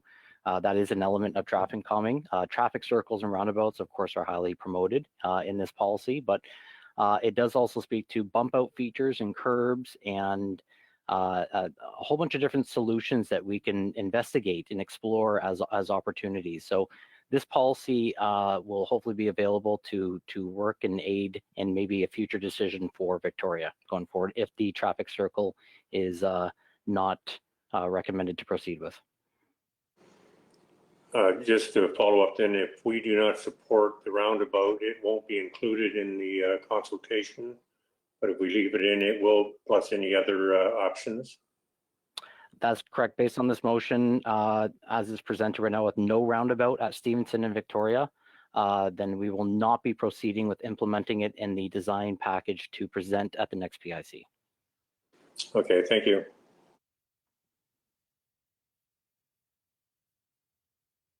Councillor Wright, followed by Councillor Crew, then Councillor Harrigan, then Councillor Finn. Thank you, Mayor Caniff. On our last motion, there was quite a bit of talk on curbs and drainage, and there's nothing on this motion about drainage and curbs. Somebody want to speak on that? Thank you.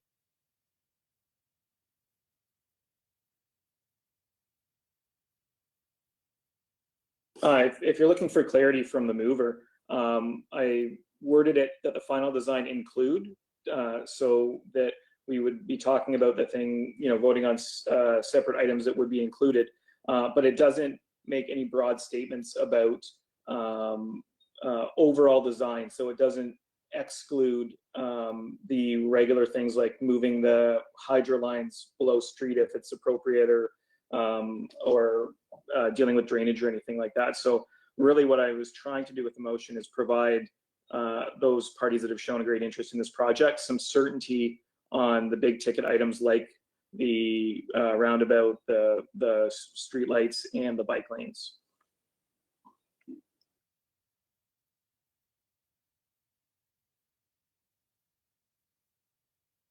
Thank you, Mayor Caniff. Councillor Crew, followed by Councillor Harrigan. Thank you, Mayor Caniff. I would like to add a couple amendments, bullet points. Number 6, that this design include left turn lanes off Victoria to McNaughton and to Grand Ave. And then number 7, that the sidewalks be retained in the location that they're at.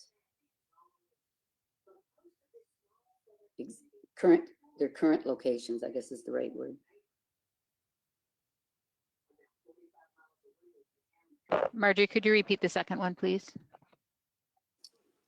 That we retain the sidewalks in their current locations.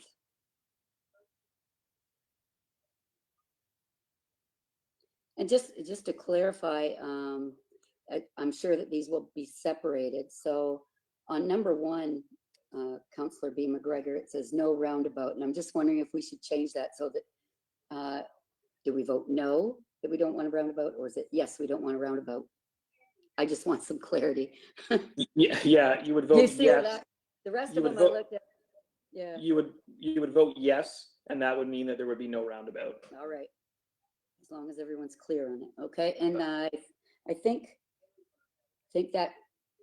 we've covered everything that the community really wanted and spoke up for. And I think that's all I have to say. Thank you. Okay, Councillor Harrigan, followed by Councillor Finn. Thank you, Mayor Caniff. Just a question through you to staff. If this goes forward, what would the next steps be for engagement with the community? Because I know that there are a lot of interested parties in seeing what Victoria Street will look like.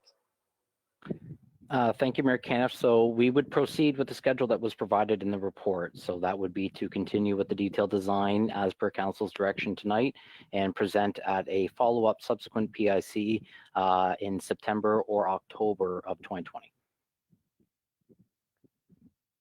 Thank you. I just need to clarify, Councillor B. McGregor, are you okay with the amendments 6 and 7? Yes, absolutely. And the seconder, are you good with that? Yes, I am. Thank you. Okay, so we've got Councillor Finn and Councillor Solomon. I'm not sure whether you want to speak again. Thank you. Now that 2 of my questions were answered, with the reducing of the lanes down to 3 meters, what's the standard width of a lane anywhere else in the city? And will the 3 meters, if you had 2 buses going in opposite directions, would it interfere with a bike lane? Thank you, Mayor Caniff. So very good question. So the 3 meter width is a minimum, an absolute minimum for a collector road such as Victoria. And again, presenting that element of traffic calming for collector roads such as Victoria is recommended not only with the upcoming traffic calming policy, but in accordance with the Highway Design Manual and Ontario Traffic Manual. 3.5 meters is our kind of our average for collector roads, so that's more consistent with roads such as LaCroix, with roads such as McNaughton and so on. Again, Victoria north of McNaughton is 4 meters wide, and that's the same classification of road. So that's a bit on the high side of the scale. So here would just be going down to the absolute minimum, but no less than 3 in accordance with the Ontario Traffic Manual. Well, my fear is that if you have a cyclist and you, like I said, you have 2 buses, and I do know the school buses go down there, as do the city buses, would there be a chance that one of them might have to move over towards a bike lane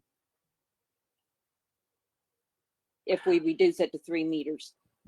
Thank you, Mayor Camp. So I will definitely verify the absolute width of our buses, and as well as our future proposed buses, as well as the school buses, just to ensure.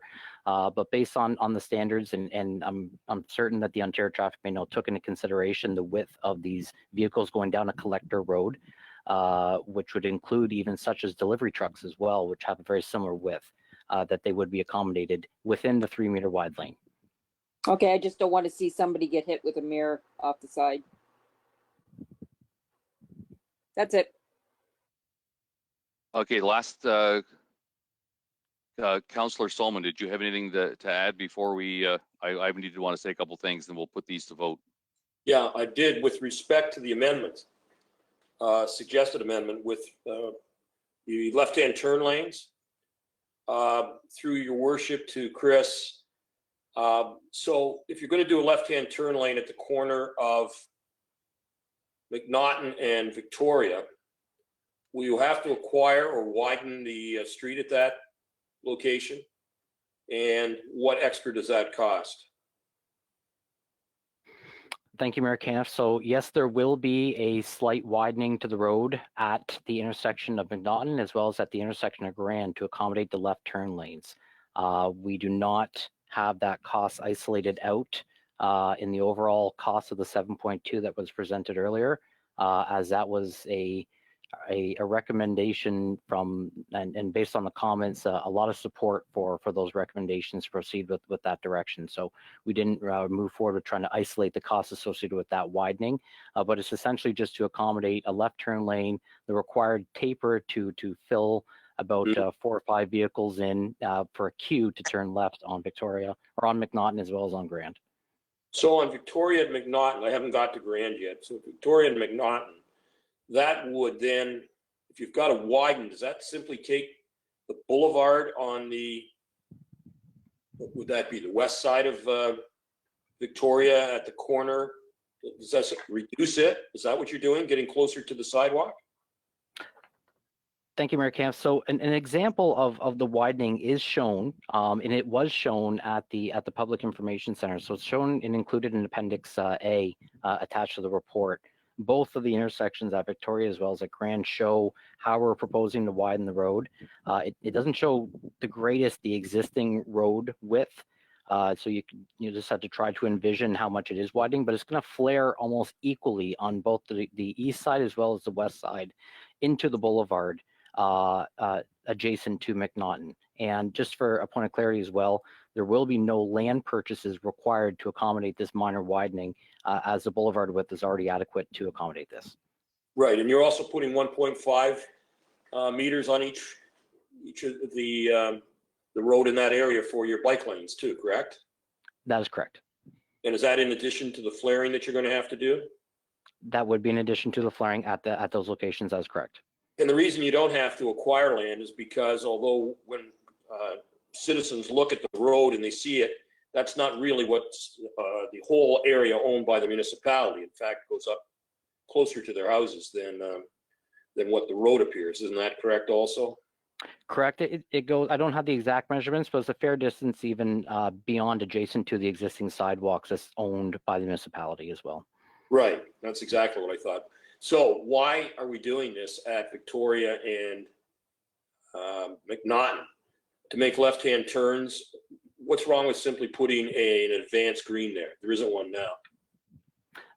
Thank you, McCann. So the traffic impact study that was conducted for this report concluded that both intersection at McNaughton as well as at Grand on Victoria will see increased levels of service, especially during peak time, for the inclusion of left turn lanes.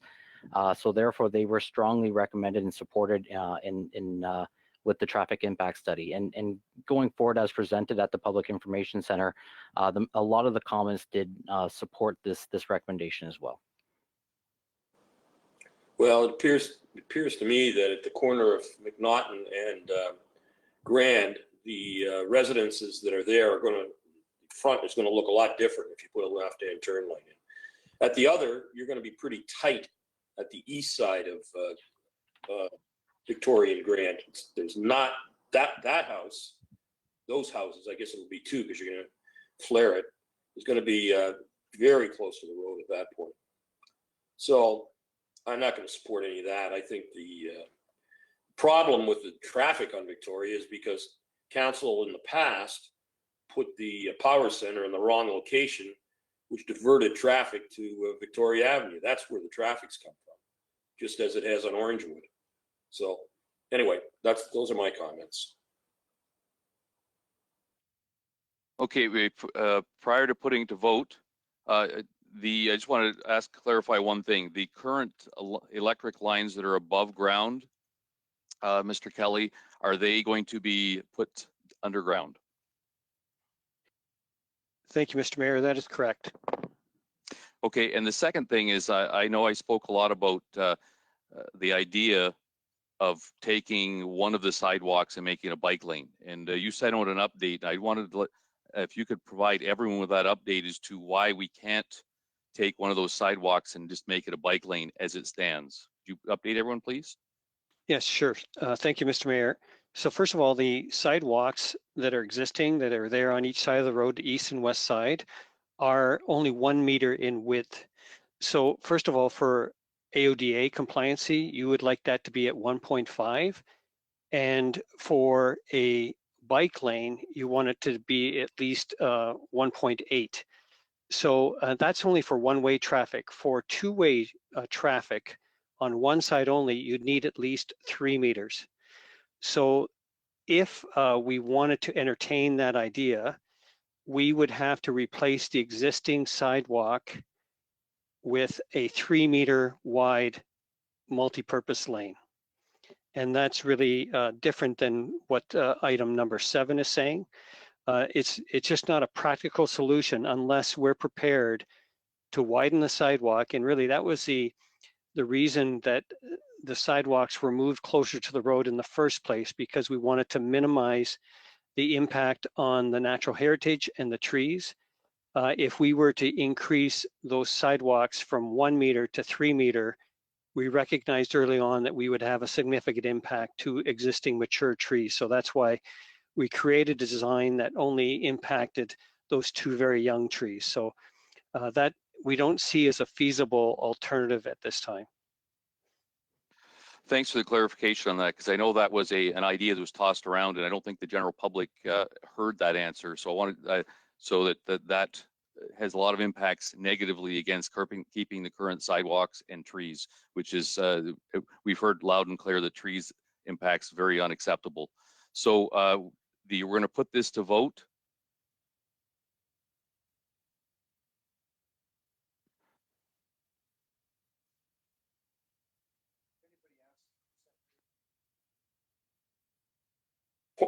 Point of order, Your Worship. Are we dividing the question? I couldn't tell from the comments that Councilor McGregor made at the beginning. I believe he said people are going to want to vote separately. But yes, I have not had a request. Councilor Solomon, is this a request? Yep, this is a request. All right, so we will separate the 7 of them then? Or are you looking for a separation, or Councillor Solomon, of each one? Or do you just, Yeah. is there particular ones you want to separate? Nope, want to vote on all separately. I thought that's what. Okay, okay, That was my intention, yes. okay, we're going to take a few seconds here in order to put each one up separately.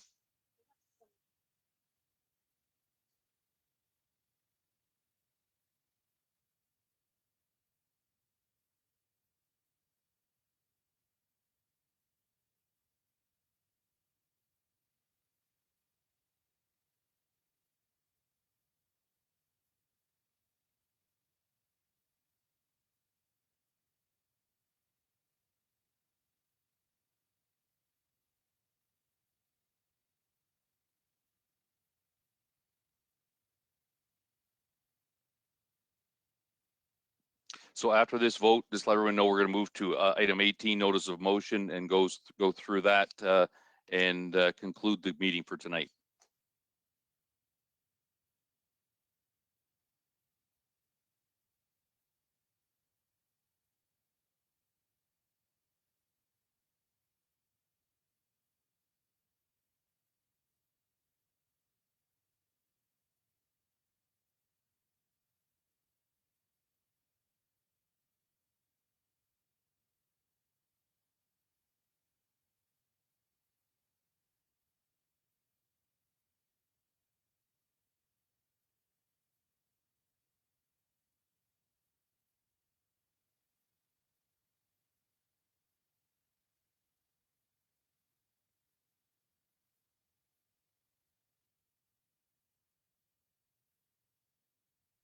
We'll be taking another minute or two. They're just taking some time separating. So.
Okay. Okay, Council, we're going with the number 1, no roundabout at Stevenson and Victoria. Please vote.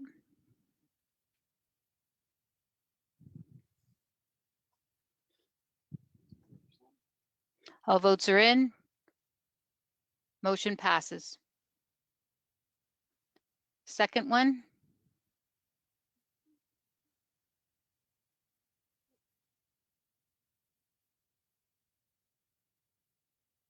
Sorry. Okay, next one's on the screen. Maintenance of heritage light post, including their use at the north end of Victoria.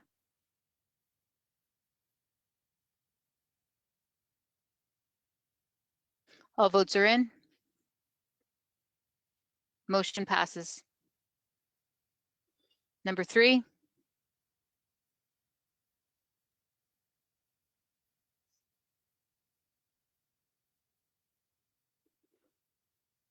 On-street bike lanes.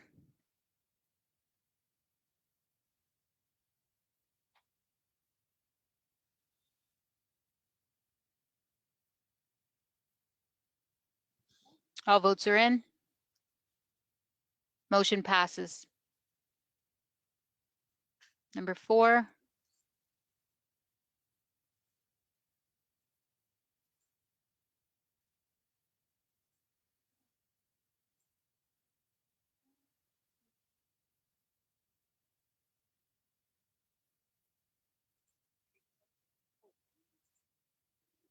Implement a street tree cover policy.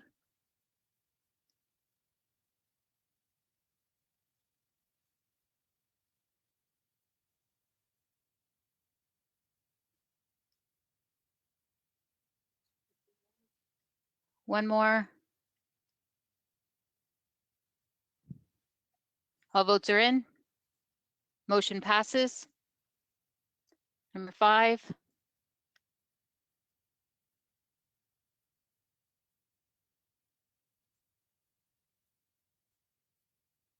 Endeavor to reduce the impact to existing trees.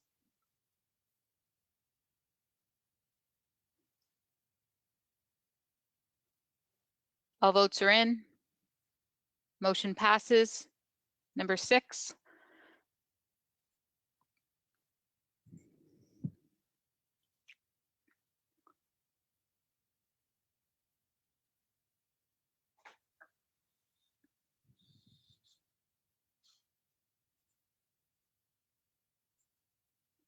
Left turn lanes at the intersection of McNaughton and Grand.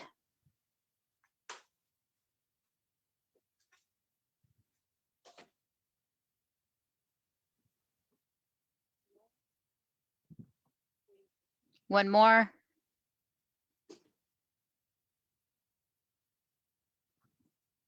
All votes are in.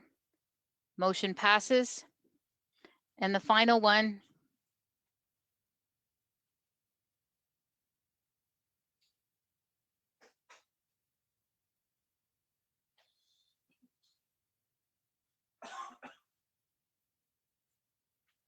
Sidewalks at their current locations to retain them there.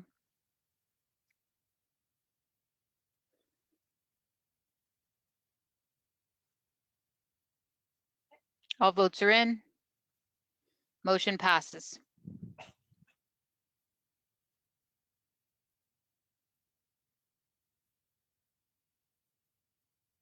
Okay, we'll move to item 18, notice of motion. Thank you, Mayor Caniff. We only received one, and I'll pass it over to Councillor Brock McGregor. Thank you. It's very brief, and it's that administration provide recommendations for bylaw amendments and other policy modifications to support expanded patio space and outdoor space for restaurants and other businesses where feasible.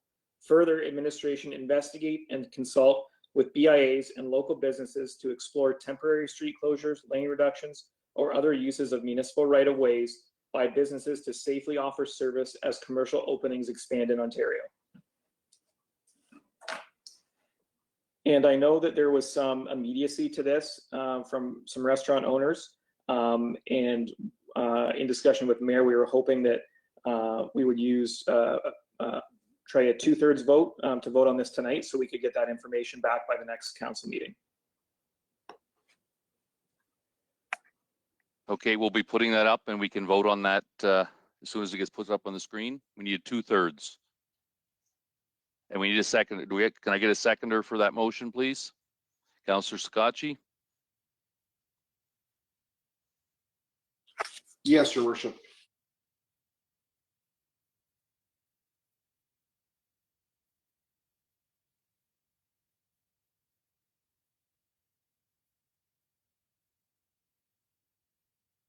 Just waiting for it to come up on the screen.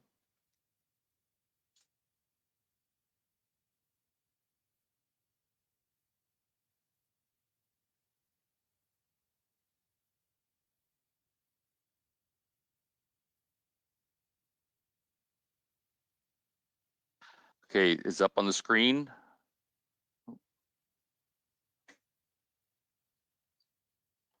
Yes. Oh.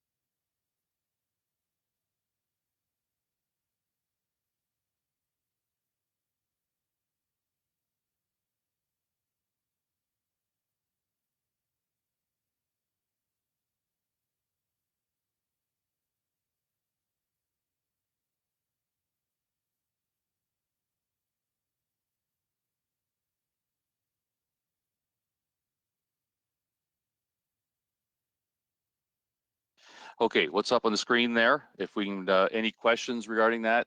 Seeing none, we'll put it to vote.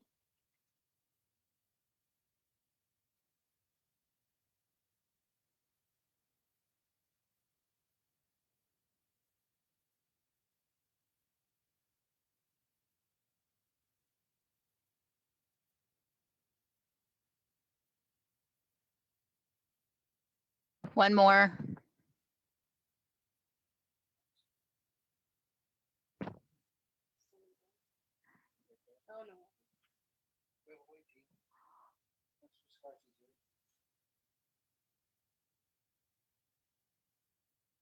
Still, okay, all votes are in.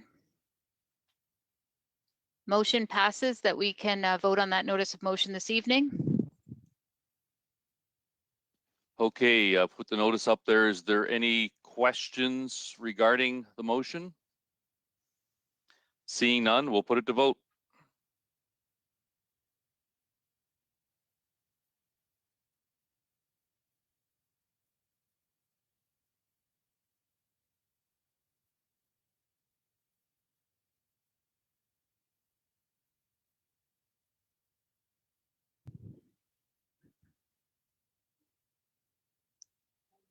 One more.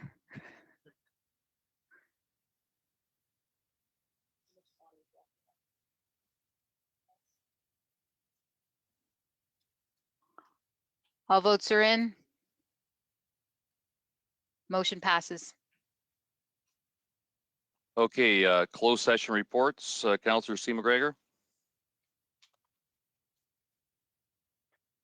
Thank you. And through the mayor, I have two closed session, one from Tuesday, May 19th and the other from May 25th.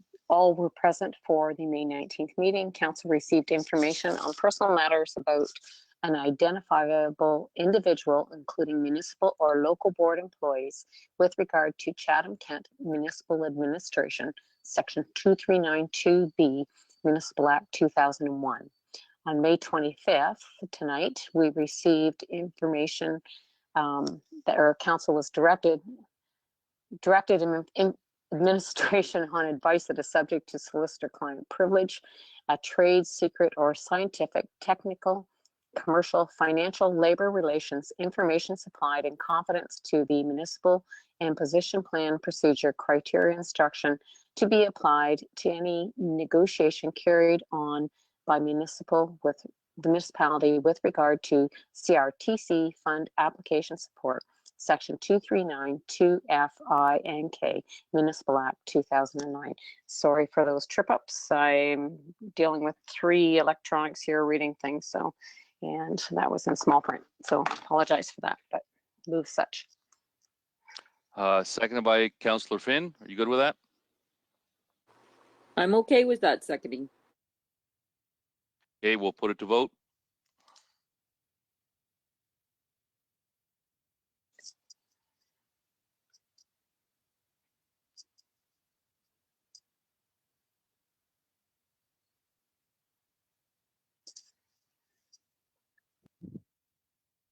Couple more.